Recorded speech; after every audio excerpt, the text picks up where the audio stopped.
ವ್ಯಾಖ್ಯಾ ಮುದ್ರಾಂ ಕರಸರಸಿಜೈಃ ಪುಸ್ತಕಂ ಶಂಖಚಕ್ರೆ ಬಿಭ್ರದ್ಭಿನ್ನಸ್ಫಟಿಕರುಚಿರೆ ಪುಂಡರೀಕೆ ನಿಷುನ್ನಃ ಅಮಲಾನಶ್ರೀರಮೃತವಿಶದೈರಂಶಭಿಪ್ಲಾವಯನ್ ಮಾಮಾವಿರ್ಭೂಯಾದನಗಮಹಿಮಾ ಮಾನಸೇವಾಗಧೀಶಃ. ನಮಸ್ತೆ ಪ್ರಾಣೇಶ ಪ್ರಣತ ವಿಭವಾಯಾವನಿಮಗಾಹ ನಮಸ್ವಾಮಿನ್ ರಾಮಪ್ರಿಯತಮನಮನ್ ಗುರುಗುಣ ನಮಸ್ತುಭ್ಯಂ ಭೀಮ ಪ್ರಬಲತಮ ಕೃಷ್ಣೇಷ್ಟಭಗವನ್ ನಮ ಶ್ರೀಮನ್ಮಧ್ವ ಪ್ರದಿಶ ಸುದೃಶನ್ನೋ ಜಯ ಜಯ ಶ್ರೀ ಗುರುಭ್ಯೋ ನಮಃ. ನಾರಾಯಣಂ ಸುರಗುರುಂ ಜಗದೇಕನಾಥಂ ಭಕ್ತಪ್ರಿಯಂ ಸಕಲಲೋಕ ನಮಸ್ಕೃತಂಚ ತ್ರೈಗುಣ್ಯವರ್ಜಿತಮಜಂ ವಿಭುಮಾದ್ಯಮೀಶಂ ವಂದೇ ಭವಗ್ನಂ ಅಮರಾಸುರಸಿದ್ಧವಂದ್ಯಂ ನಾರಾಯಣಂ ನಮಸ್ಕೃತ್ಯ ನರಂ ಚೈವ ನರೋತ್ತಮಂ ದೇವೀಂ ಸರಸ್ವತೀಂ ವ್ಯಾಸಂ ತಥೋ ಜಯಮುದೀರೇ. ವೇದವ್ಯಾಸರ ಮಹಾಭಾರತದ ಚಿಂತಕರಿಗೆ ವಂದನೆಗಳು. ಶಾಂತಿ ಪರ್ವದ 244ನೆಯ ಪ್ರವಚನ. ವಿಶೇಷವಾಗಿ ಮೋಕ್ಷ ಧರ್ಮದೆಡೆಗೆ ಚಿಂತನೆಗೆ ವಾಲಿರುವ ಧರ್ಮರಾಜ ಭೀಷ್ಮರಲ್ಲಿ ಕೇಳಿಕೊಂಡಾಗ ಒಬ್ಬ ತನ್ನನ್ನೇ ತಾನು ಕೊನೆ ಮಾಡಿಕೊಳ್ಳಲು ಹೋದ ಬ್ರಾಹ್ಮಣ ಹುಡುಗ ಋಷಿಕುಮಾರ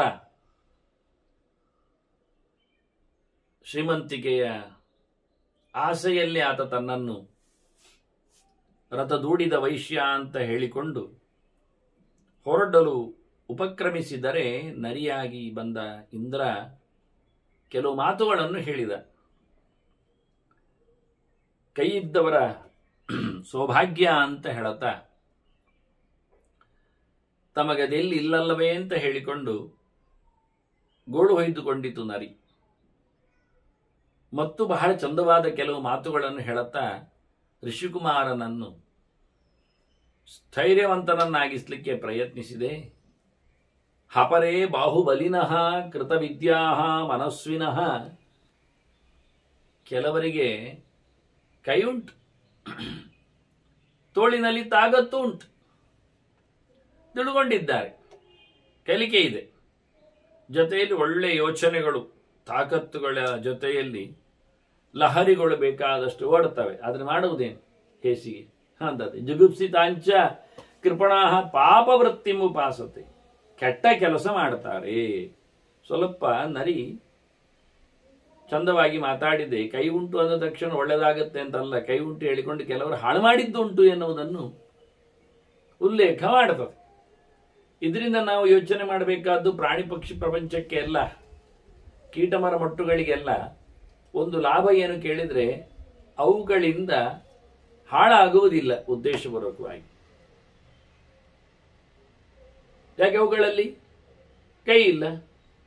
ಹಾಗೆ ಇತರ ಇಂದ್ರಿಯಗಳಲ್ಲಿಯೂ ಇರತಕ್ಕಂತಹ ಒಂದು ಕೌಶಲಗಳು, ಹೆಚ್ಚಿನ ಅಂಗಾಂಗಗಳಲ್ಲಿರತಕ್ಕಂಥ ಸೌಕರ್ಯಗಳ ಕಡಿಮೆ ಇರಲಾಗಿ ಅವುಗಳಿಂದ ಹಾನಿಯೂ ಇಲ್ಲ, ಲಾಭವಂತೂ ಇಲ್ಲವೇ ಇಲ್ಲ. ಮನುಷ್ಯ ಉದ್ದೇಶಪೂರ್ವಕವಾಗಿ ಹಾನಿ ಮಾಡುವುದರಿಂದ ಮಾಡಿಕೊಂಡ ಲಾಭವನ್ನೆಲ್ಲ ಕಳ್ಕೊಳ್ಳುತ್ತಾನೆ. ತುಂಬ ಕಷ್ಟ ಆಗುವುದಾಗಿ. ಇನ್ನೂ ಬಹಳಷ್ಟು ಚಂದವಾಗಿ ನರಿ ಹೇಳುತ್ತದೆ ಒಂದು ದೃಷ್ಟಿಯಿಂದ. ಉತ್ಸಾಹಂತೆ ಜೊತೆ ವೃತ್ತಿಂ ಅನ್ಯಾಂ ಅಪಿ ಉಪಸೇವಿತು. ಅವರು ಬೇಕೆಂದಲೇ ಪ್ರಯತ್ನಿಸ್ತಾರೆ ಕೆಟ್ಟದ್ದು ಮಾಡಲಿಕ್ಕೆ, ಬೇರೆ ಕೆಲಸ ಮಾಡಲಿಕ್ಕೆ. ಅವರಿಗೆ ಹೇಳಿದ ಕೆಲಸ ಮಾಡಬಹುದಿತ್ತಲ್ಲ, ಅವರು ಹೇಳಿಸಿದ ಕೆಲಸ ಅಲ್ಲದ ವೃತ್ತಿಗಳನ್ನು ಮಾಡುತ್ತಾರೆ. ಇನ್ನು ಕೆಲವರು ಅವರಿಗೆ ಹೇಳಿಸದ್ದು ಮಾತ್ರ ಅಲ್ಲ, ಶಾಸ್ತ್ರ ಹೇಳದ ಕೆಲಸವನ್ನು ಮಾಡಿಬಿಡ್ತಾರೆ. ನೋಡಿ, ಇನ್ನೂ ಕಷ್ಟ. ಕರ್ಮದಲ್ಲಿ 3 ಮುಖ ಇದೆ: ಕರ್ಮ, ಅಕರ್ಮ, ವಿಕರ್ಮ ಅಂತ. ಕೃಷ್ಣ ಅದನ್ನೇ ಅರ್ಜುನನಿಗೆ ಹೇಳುವಾಗ ಹೇಳುತ್ತಾನೆ, ಕರ್ಮ ಕರ್ಮ ವಿಕರ್ಮೇತಿ ಅಂತ. ಕರ್ಮ ಯಾವುದು ಕೇಳಿದ್ರೆ ಮಾಡುವಂಥದ್ದು, ಅಕರ್ಮ ಯಾವುದು ಕೇಳಿದರೆ ಇವನಿಗೆ ಮಾಡಲಿಕ್ಕಿರುವಂಥದ್ದಲ್ಲತ್ತು. ಈಗ ಪ್ರಾಣಿ ಹಿಂಸೆ ಮಾಡುವಂಥದ್ದಲ್ಲ. ಯಾರಿಗೆ? ಇವನಿಗೆ. ಯಾರಿಗೆ ಇವನಿಗೆ ಅಂದರೆ ಯಾರಿಗೆ? ಒಬ್ಬ ಬ್ರಹ್ಮಜ್ಞಾನಿಗೆ. ಹಾಗಾದ್ರೆ ಯಾರು ಪ್ರಾಣಿಯನ್ನು ಕೊಲ್ಲಬಹುದು ಅಂದರೆ ಒಬ್ಬ ಕ್ಷತ್ರಿಯ ಕೊಲ್ಲಬಹುದು. ಅದು ಅವನಿಗೆ ಅಕರ್ಮ ಅಲ್ಲ. ಅದು ಯಾಕೆಂದ್ರೆ ಅವನು ಬೇಟೆಯಲ್ಲಿ ಜನರಿಗೆ ಉಪಟಳ ಆಗ್ತಾ ಉಂಟು ಅಂತ ಹೊಡೆದದ್ದು. ಹಾಗೆ. ಮತ್ತು ವಿಕರ್ಮ ಯಾವುದು? ವಿಕರ್ಮ ಸುಳ್ಳು ಹೇಳುವುದು. ಅದು ಕ್ಷತ್ರಿಯನಿಗೆ ಹೇಳ್ಬೋದು, ವೈಶ್ಯರಿಗೆ ಹೇಳ್ಬೋದು, ಇಲ್ಲ. ಕದಿಯುವುದು ಅದು ಯಾರಿಗೂ ಇಲ್ಲ. ಹಾಗೆ ವಿಕರ್ಮ ಅಂದ್ರೆ ವಿರುದ್ಧ ಕರ್ಮ ಅಂತ ಅರ್ಥ. ಯಾವ ವಿರುದ್ಧ? ಶಾಸ್ತ್ರ ವಿರುದ್ಧ ಕರ್ಮ. ಅಕರ್ಮ ಹೇಳಿಸದ ಕರ್ಮ ಅಂತ, ಅವನಿಗೆ ಹೇಳಿಸದ್ದು ಅಂತ ಅಷ್ಟೆ.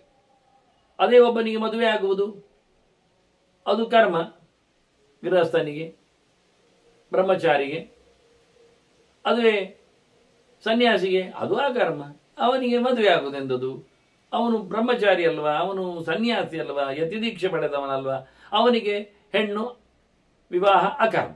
ಅಂದ್ರೆ ಮದುವೆ ಅಕರ್ಮವೋ ಕರ್ಮವೋ ಕೇಳಿದ್ರೆ ಯಾರಿಗೆ ಅಂತ ಕೇಳ್ತೇವೆ ನಾವು.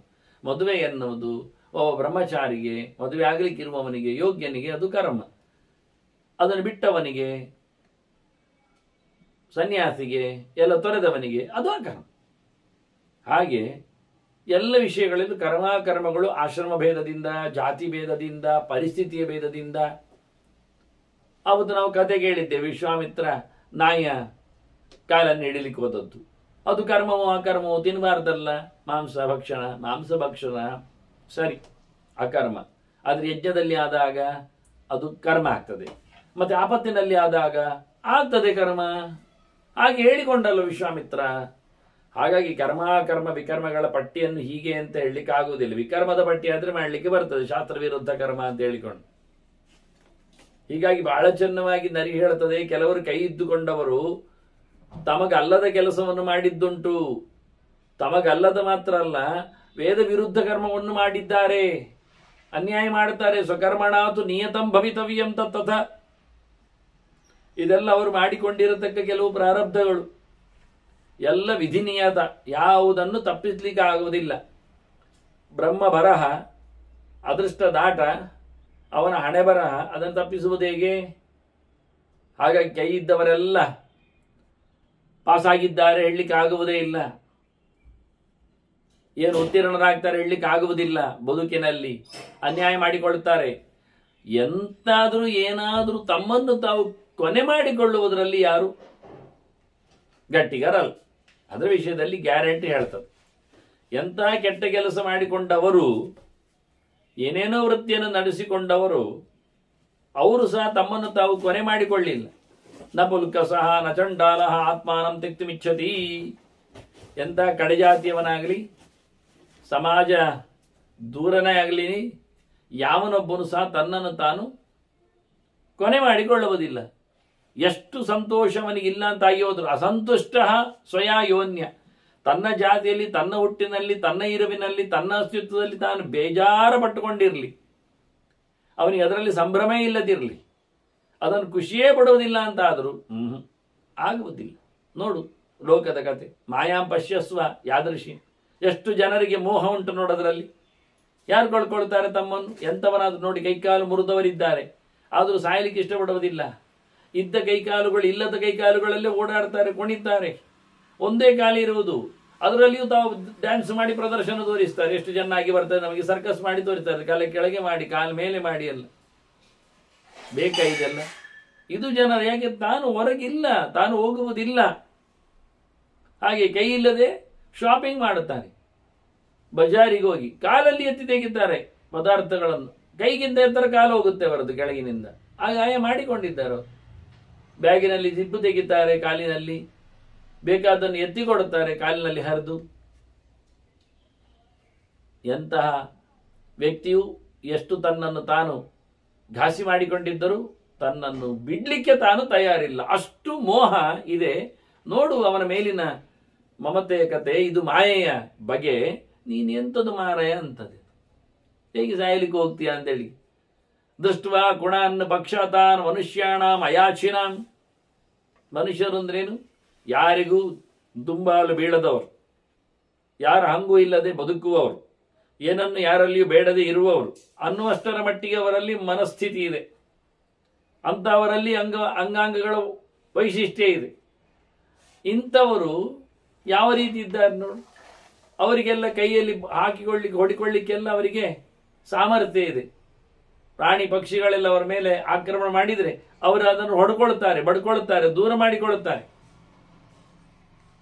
ಎಂತಹ ಯಾರ ಹಂಗೂ ಇಲ್ಲದೆ ಬದುಕತಕ್ಕಂಥ ಮನುಷ್ಯರ ಕತೆ ಏನು ಖುಷಿ ನೋಡು.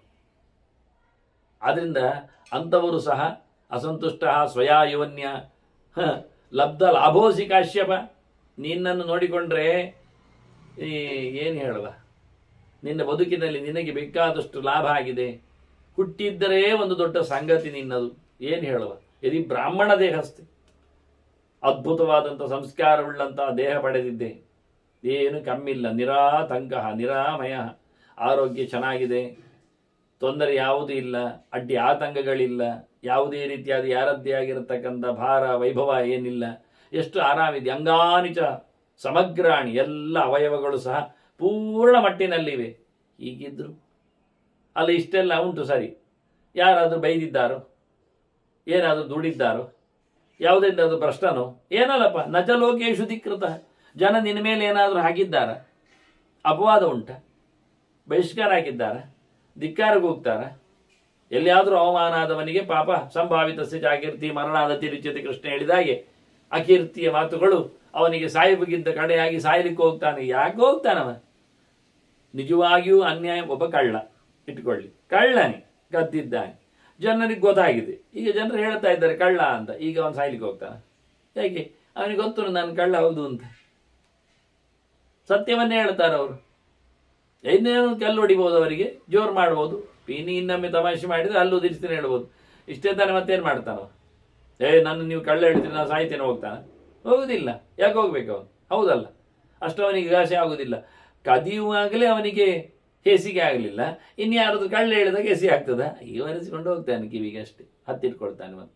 ಮತ್ತೆ ಅಭ್ಯಾಸ ಆಗಿಬಿಡ್ತದೆ. 10 ಜನ ಹೇಳಿದ ನಂತರ ಮತ್ತೆ ಯಾರಾದ್ರೂ ಅವನನ್ನು ಕಳ್ಳ ಹೇಳದಿದ್ರೆ, ನೀವೆಂತ ನನ್ನನ್ನು ಕಳ್ಳ ಹೇಳುದಿಲ್ವಾ ಅಂತ ಕೇಳುವಷ್ಟರ ಮಟ್ಟಿಗೆ ಮುಂದೆ ಹೋಗ್ತಾನವ. ಹೇಗಿದೆ? ಅದು ನಿಜವಾಗಿ ಯಾರು ಕಳ್ಳ ಅಲ್ಲ, ಒಳ್ಳೆಯವ, ಚೆನ್ನಾಗಿದ್ದಾನೆ. ಆದರೆ ಅಪವಾದ ಅವನಿಗೆ ಬಂತು, ಯಾರು ಹೇಳಿಬಿಟ್ರು, ಎಂಥದ್ದು ಆಯಿತು, ಯಾವುದೋ ಸಂದರ್ಭದಲ್ಲಿ ಅವನೇ ಇರಬೇಕು ಕಳ್ಳ ಅಂತ. ಕಳ್ಳ ಅಂತಲೇ ಹೇಳಿಬಿಟ್ಟಿದ್ದಾರೆ, ಆರೋಪಿಸಿದ್ದಾರೆ. ಇವಾಗ ಸಾಯ್ಲಿಗೆ ಹೋಗ್ತಾನೆ. ಭಾರಿ ಒಳ್ಳೆ ಇದ್ದೆ ನಾನು, ಸಂಭಾವಿತ ನಾನು, ಯಾವ ಜನ್ಮಕ್ಕೆ ಏನು ಕದಿಯದವ, ನನಗಿಷ್ಟು ದೊಡ್ಡ ಆರೋಪ ಹಾಕಿದ್ದಾರೆ ಅಂತ ಹೇಳಿಕೊಂಡು ಸಾಯ್ತಾನವ. ಅವ್ರಿಗೆ ಗೊತ್ತಿಲ್ವ ತಾನು ಕಳ್ಳಲ್ಲ ಅಂತ? ತನಗಾಗಿ ಬದುಕುದು ಬೇಡವ? ಅದು ಸತ್ಯ. ನಿನಗೆ ಪ್ರಾಮಾಣಿಕವಾಗಿ ಕಳ್ಳ ಅಲ್ಲ ಅಂತ ಗೊತ್ತಿದ್ರೆ ನೀನು ಯಾಕೆ ಸಾಯ್ಬೇಕಿತ್ತು? ಸಾಯ್ಲಿಕ್ಕೆ ಹೋದ್ರೆ, ಸಾಯುವ ಅಟೆಂಪ್ಟ್ ಮಾಡಿದ್ರೆ ಜನ ಹೇಳ್ತಾರೆ ಅವನು ಕಳ್ಳ ಇರಬೇಕಿಲ್ಲ, ಸಾಯ್ತಾನ ಅಂತ. ಇದು ಒಳ್ಳೆ ಕಥೆ. ಮತ್ತೆ ಪುನಃ ಸುಳ್ಳಲ್ಲದೆ ಸತ್ಯ ಆಗಿದ್ದರೆ ಯಾಕೆ ಬೋಲ್ಡ್ ಇದ್ರೆ ಅಲ್ಲ ಹೇಳ್ಬೇಕಲ್ಲ, ಅದು ಸತ್ಯವೇ. ನೋಡಿ, ಈಗ ಯಾವ ಸಾಯುವವನು ಯಾರು? ಕಳ್ಳ ಆದವನೋ, ಕಳ್ಳ ಅಂತ ಹೇಳಿಕೊಳ್ಳಲ್ಪಡವನು, ಪ್ರಯೋಜನ ಆಗಲಿ. ಆದರೆ ಇದು ಭಾಳ ಚೆನ್ನಾಗಿ ಹೇಳಿದೆ. ನಿನಗೆ ಲೋಕದಲ್ಲಿ ಯಾರಾದ್ರು ಬೈದಿದ್ದಾರ? ಅದು ಕೇಳು. ನ ಕೇನಚಿತ್ ಪ್ರಮಾದೇನ ಸತ್ಯೇನ ಅಪಹಾರಿಣ, ಸತ್ಯೇನೇವ ಅಪಹಾರಿಣ. ನಿನ್ನ ಲೋಕದಲ್ಲಿ ಯಾರು ಅಪವಾದ ಹಾಕಿದ್ದಿಲ್ಲ, ನೀನು ಸತ್ಯದಿಂದ ದೂರ ಹೋದದ್ದು ಇಲ್ಲ, ನೀನು ಯಾರು ಸುಳ್ಳು ಆಪಾದನೆಯನ್ನು ಹಾಕ್ತಾನೂ ಇಲ್ಲ. 7 ಮಾರಾಯ ಬಿದ್ದುಕೊಂಡಿದ್ದಾನೆ ನಾವು ಸಾಯ್ತೇನೆ ಅಂತೇಳಿ. ಪ್ರಾಯೋಪವೇಶವೇ ನವನದ್ದು. ವಿಚಿತ್ರ. ದಬಕ್ಕ ನೀರಿಗೆ ಹಾರಿದ್ರೆ ನರಿ ಎತ್ಕಲಿಕ್ಕೆ ಬರ್ತಿರ್ಲಿಲ್ಲ, ಆಗುವಂಥದ್ದಲ್ಲ. ಮೇಲಿಂದ ಕೆಳಗೆ ಹಾರಿದ್ರು ನರಿ ಹಿಡಿಲಿಕ್ಕೆ ಆಗೋದಿಲ್ಲ. ಅಲ್ಲ, ನರಿ ಇಂದ್ರೆ ಬೆಡಿ ಹಿಡಿತಾನೆ, ಅದು ವಿಷಯ ಬೇರೆ. ಇವ ಎಲ್ಲಿ ದುಡಲ್ಪಟ್ಟಿದ್ದಾನೆ, ರಥ ಎಲ್ಲಿ ದೂಡಿ ಹೋಗಿದೆ ಅಲ್ಲೇ ಬಿದ್ದುಕೊಂಡಿದ್ದಾನೆ. ಅಲ್ಲಿ ಬಿದ್ದವನಿಗೆ ವೈರಾಗ್ಯ. ಎಲ್ಲ ರಥ ನನ್ನನ್ನು ದುಡಿದ್ದ, ಒಬ್ಬ ಧನಿಕ, ಅವನಲ್ಲಿ ರಥ ಉಂಟು ಅಂತ, ನಾನೊಬ್ಬ ಬಡವ, ನನ್ನಲ್ಲಿ ವಾಹನ ಇಲ್ಲ, ಅದಕ್ಕಾಗಿ ನಾನು ಬಿದ್ದಿದ್ದೇನಲ್ವಾ ಅಂತ ಬಿದ್ದುಕೊಂಡಲ್ಲೇ ಅವನ ಮಂಡೆ ಹಾಳು ಮಾಡಿಕೊಂಡ. ನಾನು ಇನ್ನು ಹೇಳಲಿಕ್ಕೆ ಹೇಳ್ಬಾರದು, ಇಲ್ಲೇ ಸಾಯ್ತೇನೆ, ಏನು ಮಾಡಿಕೊಳ್ಳುವುದಿಲ್ಲ ಅಂತ ಹೇಳಿಕೊಳ್ಳೋರ ಮಟ್ಟಿಗೆ ಅದು ಕೂತಿದ್ರೆ ನರಿ ಹೇಳ್ತದೆ, 7 ಮಾರಾಯ ಧರ್ಮಾಯ ಉತ್ತಿಷ್ಟ. ಎಷ್ಟು ಕೆಲಸ ಮಾಡಲಿಕ್ಕಿಲ್ಲ ಮಾರಾಯ. ಧರ್ಮ ಕರ್ಮ, ಕರ್ಮ ಅಂದರೆ ಖಾಲಿ ಕರ್ಮ ಅಲ್ಲ, ಧರ್ಮ ಕರ್ಮ. ನಿನ್ನನ್ನು ಹೊತ್ತುಕೊಂಡು ಹೋಗ್ಲಿಕ್ಕೆ ಬರ್ತದೆ, ಮೆಚ್ಚಿಸಲಿಕ್ಕೆ ಆಗ್ತದೆ ದೇವರನ್ನು. ವೇದ ಧರ್ಮಗಳು ಮಾಡಲಿಕ್ಕೆ ಉಂಟು, ಲೋಕ ಧರ್ಮ ಅಲ್ಲ, ಲೋಕಕ್ಕಾಗಿ ಬದುಕುವುದಲ್ಲ, ಅದು ಬೇಡ. ನಾವು ಬದುಕು ಏನು ಮಾಡುವುದು ಅಂತ 10 ಜನರಲ್ಲಿ ಕೇಳುವುದು ಬೇಡ, ಸುತ್ತಮುತ್ತಲಿನವರ ಹತ್ರ ಇಳಿಸಿಕೊಂಡದ್ದಲ್ಲ. ನಾವು ಬಂದಿರುವುದು, ಹೊರಟಿರುವುದು ದೇವರಿಗಾಗಿ, ದೇವರಿಗೆ. ಇನ್ನು ಒಳ್ಳೆ ಕೆಲಸ ಮಾಡಿದರೆ ಅದು ಧರ್ಮ, ಉಳಿದದ್ದು ಕರ್ಮ. ನಿನ್ನ ಊಟಕ್ಕಾಗಿ ನೀನು ಬಂದರೆ ನಿನ್ನ ಕರ್ಮ. 10 ಜನರ ಊಟಕ್ಕೋಸ್ಕರ ನೀನು ಇರುವುದಾದ್ರೆ ವೃತ್ತಿ ಮಾಡಿಕೊಂಡದ್ದು ನಿನ್ನ ಕರ್ಮವೇ, ಅವರದ್ದು ಸೇರಿಕೊಂಡು. ದೇವರಿಗಾಗಿ ದುಡಿ ಮಾರಾಯ, ಬದುಕು ದೇವರಿಗಾಗಿ ಮಾಡು ಮಾರಾಯ. ಅಂಥದ್ದು ಮಾಡಿದರೆ ಅದು ಕರ್ಮ ಅಲ್ಲ, ಅದು ಧರ್ಮ. ಇಷ್ಟೇ ವ್ಯತ್ಯಾಸ. ಜೀವ ದೇವನಿಗಾಗಿ ದುಡಿಸಿಕೊಂಡರೆ ಧರ್ಮ. ಅದಕ್ಕೆ ಏನು ಬೇಕಾದ್ರೆ ಇಟ್ಟುಕೊಳ್ಳಿ, ಅದಕ್ಕೆ ಏನು ಬೇಕಾದ್ರೆ 10 ಜನರನ್ನು ಸಾಕಿಕೊಳ್ಳಿ. ಏನಾದರೂ ಉದ್ದೇಶ ದೊಡ್ಡ ಸಂಗತಿ, ದೇವರ ಸೇವೆ. ಅದು ಮಾಡಿದರೆ ನೀನೇ ಉದ್ಧಾರ ಆಗ್ತೀಯ, ಸಮಾಜ ಉದ್ಧಾರ ಆಗ್ತದೆ ಒಟ್ಟಿಗೆ. ಯಾವುದನ್ನೆಲ್ಲ ಸೇರಿಸಿಕೊಂಡಿದ್ದವರೆಲ್ಲರೂ ಉದ್ಧಾರ ಆಗ್ತಾರೆ. ಒಂದು ಮುಖ, ಒಂದು ಗುರಿ. ಅಂದ ಧರ್ಮಾಯ ಉತ್ತಿಷ್ಟ ವಿಪ್ರರ್ಷೇ.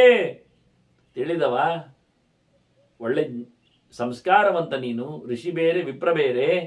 ಹಾಗಾಗಿ ದೇಹ ಚೆನ್ನಾಗಿದೆ, ಸುದೃಢವಾಗಿದೆ, ಆರಾಮಾಗಿದೆಯಾ. ನೋಡಿ, ನಿರಾಮಯ ಅಂತಂದು ಹೇಳಿತ್ತು, ಆರೋಗ್ಯ ಉಂಟು ಅಂತ, ರೋಗ ಇಲ್ಲ ಅಂತ. ಅಂದರೆ ರೋಗ ಇದ್ದ ದೇಹದವರು ಸಾಯಲಿಕ್ಕೆ ಹೋಗ್ತಾರೆ ಎನ್ನುವುದು ಸತ್ಯವೇ. ಪರಮ ರೋಗ ಇದ್ರೆ, ರಿಪೇರಿ ಆಗುವುದಿಲ್ಲ ಆದರೆ, ಬದುಕಿ ಒಳ್ಳೆ ಧರ್ಮಕರ್ಮ ಮಾಡಲಿಕ್ಕೆ ಆಗುವುದಿಲ್ಲ ಆದರೆ, ಅದರಲ್ಲಿ ಅವನು ರೋಸಿ ಹೋಗಿದ್ರೆ ಸಾಯ್ಬೋದು. ಸಾಯುವ ಪ್ರಮಾಣದ ರೋಗವನ್ನು ಅವನು ಪಡೆದಿದ್ರೆ ಸಾಯ್ಬೋದು ಅಡ್ವಾನ್ಸ್. ಅದರಿಂದ ಧರ್ಮಕರ್ಮ ಆಗ್ತಾ ಇಲ್ಲ ಆದರೆ, ಇಲ್ಲಾಂದ್ರೆ ಆಗುವವರೆಗೆ ಮಾಡು. ಒಂದು ಪ್ಲಸ್ ಅಲ್ವಾ. ಒಂದು ದಿನ ಉಳಿದುಕೊಂಡ್ರು ನಾವು, ನಾಳೆ ಸಾಯ್ತಾನೆ, ನಾಡ್ದು ಸಾಯ್ತಾನೆ, ಒಂದು 2-3 ದಿವಸ ಅಂತ ವೈದ್ಯರು ಹೇಳಿದ್ದಾರಾದ್ರು, ಅಂತ ಉಲ್ಬಣ ಸ್ಥಿತಿ ಉಂಟು ಅಂತಾದ್ರು, ಒಂದು 2-3 ದಿನದಲ್ಲಿ ನಾರಾಯಣ ನಾರಾಯಣ ಹೇಳಿ ಒಂದು 3-4 ಲಕ್ಷ ದೇವರ ನಾಮಸ್ಮರಣೆ ಮಾಡಿದರೆ ಎಷ್ಟು ಲಾಭ ಅಲ್ವಾ, ಗ್ಯಾರಂಟಿ ಅಲ್ವಾ. ನೋಡಿ, ಪರೀಕ್ಷಿತ 7 ದಿನದಲ್ಲಿ ಸಾಯ್ತೇನೆ ಹೇಳಿದ ತಕ್ಷಣ ಹೋಗಿ ನೀರಿಗೆ ಹಾರಿದ್ನ ಅಥವಾ ಬೆಂಕಿ ಹಚ್ಕೊಂಡ, ಅದು ಏನಾದರೂ ಅನಾಹುತಕ್ಕೆ ನೆನಗಾದ್ನ. ನಾನು ಅನ್ಯಾಯ ಮಾಡಿದ ಪಾಪಿ ಇರಬಾರ್ದು ಹೇಳಿ ಕತ್ತಿ ತಗೊಂಡು ತನ್ನ ತಲೆಯನ್ನು ಕತ್ತಿದ್ಕೊಂಡ, ತುಂಡು ಮಾಡಿಕೊಂಡ, ಕತ್ತರಿಸಿಕೊಂಡ. ಇಲ್ಲಲ್ಲ, 7 ದಿನ ಉಂಟಲ್ಲ ನಾನು ದೇವರನ್ನು ಕಾಣಬೇಕು ಅಂತ ಕಂಡ ಹೋರಾಟ. ಹೇಗಿದೆ ಚಾಲೆಂಜ್ ಅಷ್ಟೇ. ವೈದ್ಯರಿಂದ 2 ವರ್ಷ ಹೇಳಿದ್ರು ಭಾರಿ ಖುಷಿ ಪಡ್ಬೇಕು ನಾವು. 2 ವರ್ಷ ಅಂದ್ರೆ 700 ದಿನ ಸಿಗಲಿಲ್ವ? ದಿನಕ್ಕೊಂದು 10,000 ಜಪ ಮಾಡಿದ್ರೆ ಎಷ್ಟಾಯ್ತು? 700ಕ್ಕೆ ಸೇರಿಸಿಕೊಂಡಾಗ ಯೋಚನೆ ಮಾಡಿ, ಲಕ್ಷಗಟ್ಟಲೆ ಆಗಲಿಲ್ವ ದೇವರ ನಾಮಸ್ಮರಣೆ? ಅದನ್ನಾದ್ರೂ ಮಾಡುವ, ಚಾಲೆಂಜ್ ಮಾಡುವ, ಬೇರೆ ಏನು ಬೇಡ. ಆಗ ವೈದ್ಯರು 4 ತಿಂಗಳು ವರ್ಷ ಹೇಳಿದ್ರೆ ಅಷ್ಟು ಹೊತ್ತಿನಲ್ಲೇ ನಮ್ಮ ಇಡೀ 24 hours ಅಲ್ಲಿ ಒಂದು 8-10 ಗಂಟೆ ನಿದ್ದೆ ಮಾಡಲಿಕ್ಕೆ ತೆಗೀರಿ, ಹೋಗ್ಲಿ. ನಿದ್ದೆ ಬಿಡಿ ಹೇಳೋದಿಲ್ಲ. ಮತ್ತು ಉಳಿದ ಗಂಟೆಗಳಲ್ಲೆಲ್ಲ ಆರಾಮವಾಗಿರ್ಲಿಕ್ಕೆ ಬರ್ತದೆ. ಆಯುಧಂತೂ ಸಾಯುವುದಲ್ವಾ, ಮತ್ತೆಂಥದ್ದು. ಹಾಗೆ ಅದ್ಭುತವಾದಂಥ ವಿಷಯ. ಪ್ರೆಡಿಕ್ಟ್ ಸಿಕ್ಕಿದ್ರೆ ಸಾಯುವುದು ಗ್ಯಾರಂಟಿ ಆದ ತಕ್ಷಣ ಎಷ್ಟು ಸ್ಪೀಡ್ ಆಗಿಯೂ ಸಾಧನೆ ಮಾಡ್ಲಿಕ್ಕೆ ಆಗ್ತದೆ. ಖಟ್ವಾಂಗ ನೋಡಿ, ಯುದ್ಧ ಮಾಡಿ ಬಂದವ, ದೇವತೆಗಳನ್ನು ಗೆಲ್ಲಿಸಿದವ. ದೇವತೆಗಳು ಕೇಳಿದ್ರು ಏನ್ ಬೇಕು ವರ ಅಂದ್ರು. ನಾನು ಎಷ್ಟೊತ್ತಿದ್ದೇನೆ ಕೇಳಿದವ, ನೀನೊಂದು 3/4 ಗಂಟೆ ಬದುಕ್ತಿ. ಹೌದಾ, ಸರಿ, ನನಗೆ ದೇವರನ್ನು ಕಾಣುವ ವ್ಯವಸ್ಥೆ ಮಾಡಿಕೊಳ್ಳಿ ಅಂದ ಅಷ್ಟೇ. ಎಷ್ಟು ಗಮ್ಮತ್ತು.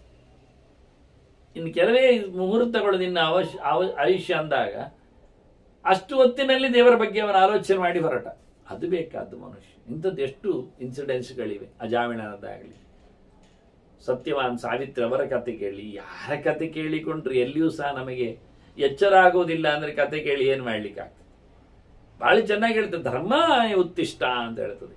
ನೀನು ಯಾಕೋಸ್ಕರ ಹೇಳಬೇಡ ಮಾರಾಯ, ನಿನ್ನ ಮನೆ ಮಂದಿಗಾಗಿ, ಸಮಾಜ ಮಠಕ್ಕಾಗಿ, ಇದಕ್ಕೆಲ್ಲ ಯಾರು ಹೇಳಿದ್ದು?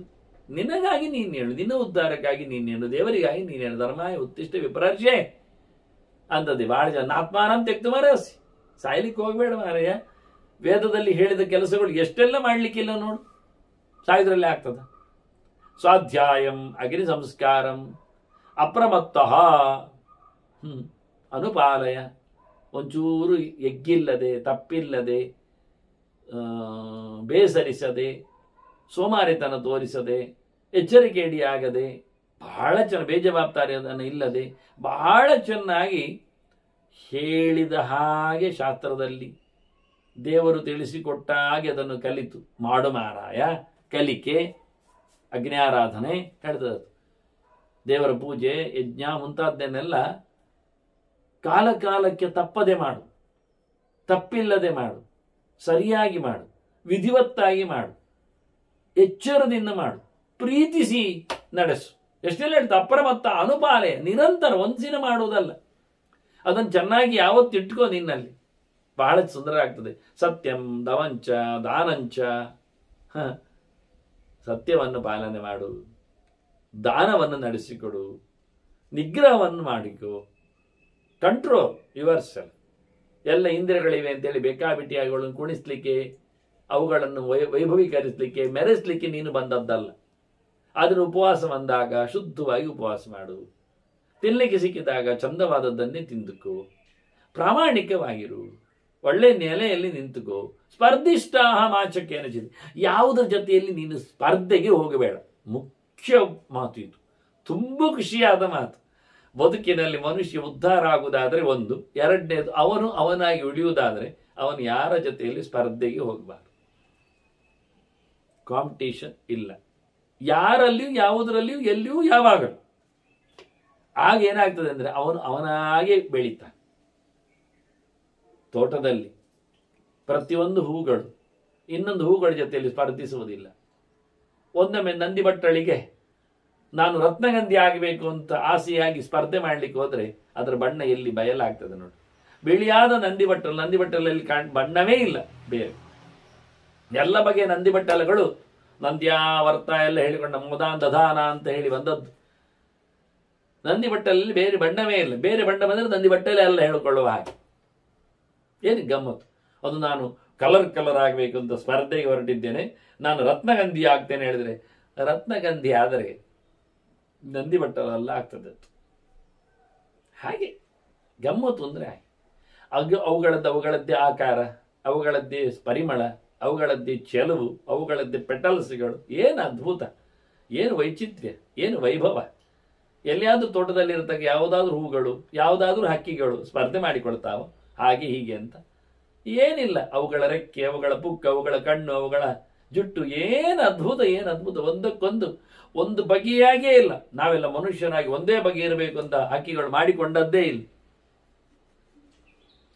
ಅದರಿಂದ ಸ್ಪಷ್ಟ ಹೇಳುತ್ತಾನೆ, ನರಿ ಹೇಳುತ್ತದೆ, ಮಾ ಸ್ಪರ್ಧಿಷ್ಟ ಕೇನಚಿತ್, ಯಾರೊಡನೆಯೂ ಎಂದು ನೀನು ಸ್ಪರ್ಧೆಗೆ ಇಳಿಬೇಡ. ಈಗ ನೋಡು, ರಥ ಇದ್ದವನಲ್ಲಿ ಸ್ಪರ್ಧೆಗೆ ಇಳಿದೀಯ, ತೋಡಿನಲ್ಲಿ ಮನಸ್ಸನ್ನು ತೋಡಿನಲ್ಲಿ ಹಾಕಿಕೊಂಡೆ, ಯಾರು ಉದ್ಧಾರ ಮಾಡಬೇಕು, ಯಾರು ಬರ್ತಾರೆ? ಸ್ಪರ್ಧೆ ಮಾಡ್ಲಿಕ್ಕೆ ಹೋದ್ರೆ ಹೀಗೆ ನೋಡಿ, ಕಡವು ತಿನ್ನುವ ಸ್ಪರ್ಧೆ, ಅಲ್ಲೇ ಸತ್ತ. ಇಂಥದ್ದು ಎಷ್ಟೋ ಇನ್ಸಿಡೆನ್ಸ್ಗಳಿವೆ. ಓಟದ ಸ್ಪರ್ಧೆ, ಮೈದಾನದಲ್ಲೇ ಕುಸಿದ. ಏನ್ ಬೇಕು ನಿಮಗೆ? ಯಾವುದರಲ್ಲೂ ಇಲ್ಲ ಸ್ಪರ್ಧೆ. ಸ್ಪರ್ಧೆ ಇಲ್ಲದೆ ಬದುಕುವವ ಬಹಳ ಚೆನ್ನಾಗಿರ್ತಾನೆ. ನಾನು ಇನ್ನೊಂದಾಗುವುದಲ್ಲ ಯೋಚನೆ ಮಾಡಿಕೊಳ್ಳಿ, ನಾನು ನಾನಾಗಬೇಕೆನ್ನುವುದನ್ನು ಅರ್ಥ ಮಾಡಿಕೊಳ್ಳಿ. ಎರಡು ಮುಖ್ಯ ವಿಷಯ. ನಾನಲ್ಲದಿದ್ದರೆ ಮತ್ತೆ ಯಾರೋ ಆಗುವುದಾಗಿದ್ರೆ ಮತ್ತೆ ನಾನು ಯಾಕೆ ಬೇಕು? ಅವನೇ ಇಲ್ಲ. ಬಹಳ ಅದ್ಭುತವಾದಂತಹ ವ್ಯವಸ್ಥೆ. ಇನ್ನೊಬ್ಬರ ಮೇಲೆ ಅಸೂಯೆ ಪಡುವಂಥದ್ದು ಸಾಧ್ಯವೇ ಇಲ್ಲದ ವಿಷಯ. ನಾನು ಅವನಿಗಿಂತ ಜೋರಾಗಬೇಕು, ಅದಕ್ಕೋಸ್ಕರ ಅವನಿಗಿಂತ ಹೆಚ್ಚು ಸಮಯ ನಿದ್ದೆ ಬಿಡುವುದು, ಮೋಸ ಮಾಡುವುದು ದುಡ್ಡು ಮಾಡಲಿಕ್ಕೆ, ಇದೆಲ್ಲ ಉದ್ಯಮಿಗಳಲ್ಲೆಲ್ಲ ನಾವು ಕಾಣುವಂಥದ್ದು. ದಿನ ಬೆಳಗಾದರೆ ನಿಮಗೆ ಕತೆ ಹೇಳಬೇಕು ನಾನು, ತುಂಬ ಖುಷಿ ಇರ್ತದೆ. ಫೆಂಗ್ಶುಯ್ ಕತೆ ಇಲ್ಲಿದ್ದಲ್ಲ, ಜ್ಯೋತಿಷ ಅದು ಚೀನಾತ್. ಈ ಮಿರರ್ ಅದರ ಆಕ್ಷನ್ಗಳ ಬಗ್ಗೆ ಕನ್ನಡಿ ಇಡುವುದು ಅಂತ ಒಂದುಂಟು. ನೀವು ಕೆಲವರ ಮನೆಯಲ್ಲಿ, ಕೆಲವರ ಆಫೀಸ್ಗಳಲ್ಲಿ ಎಲ್ಲ ನೋಡಿರಬಹುದು. ತುಂಬ ಜನ ವಾಸ್ತುವಿನ ಕಥೆಯಲ್ಲಿ ತಲೆ ಹಾಳು ಮಾಡಿಕೊಂಡವರು ಇರ್ತಾರೆ.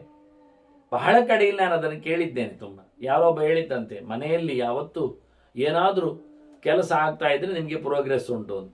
ಹಾಗಾಗಿ ಇವನು ಒಂದು ಕಡೆಯಲ್ಲಿ ಅಗಿಯುವುದು, ಇನ್ನೊಂದು ಕಡೆಯಲ್ಲಿ ಮುಚ್ಚುವುದು, ಮತ್ತೊಂದು ಸಿಮೆಂಟ್ ಆಗುವುದು ಮಾಡ್ತಾನೆ ಇದ್ದಾನೆ.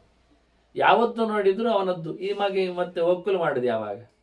ಎಲ್ಲ ಮೇಸ್ತ್ರಿಗಳ ಮತ್ತೆ ಆಚಾರಿಗಳ ಇವರೆಲ್ಲರ ಕೆಲಸ ಮುಗಿಸಿದ ನಂತರ ಮತ್ತೆ ಶುದ್ಧ ಆಯಿತು ಅಂತ ತಿಳ್ಕೊಂಡು ಇವು ಪ್ರತಿ ಸತಿಯೂ ಅಗಿಯುವುದು, ಮುಚ್ಚುವುದು ಮಾಡ್ತಾ ಇದ್ರೆ ಇನ್ನು ಯಾವಾಗ ಇವನು ಶುದ್ಧ ಮಾಡಿಕೊಳ್ಳುತ್ತಾನೆ? ಯಾವತ್ತು ಗುದ್ದಲಿ ಇತ್ಯಾದಿ ಆಯುಧಗಳ ಸಲಕರಣೆಗಳ ಹೊಡೆತ ಬೀಳುತ್ತದೋ ಆವತ್ತು ಭೂಮಿ ತಾಯಿಗೆ ನೋವು ಆಗ್ತದಂತೆ.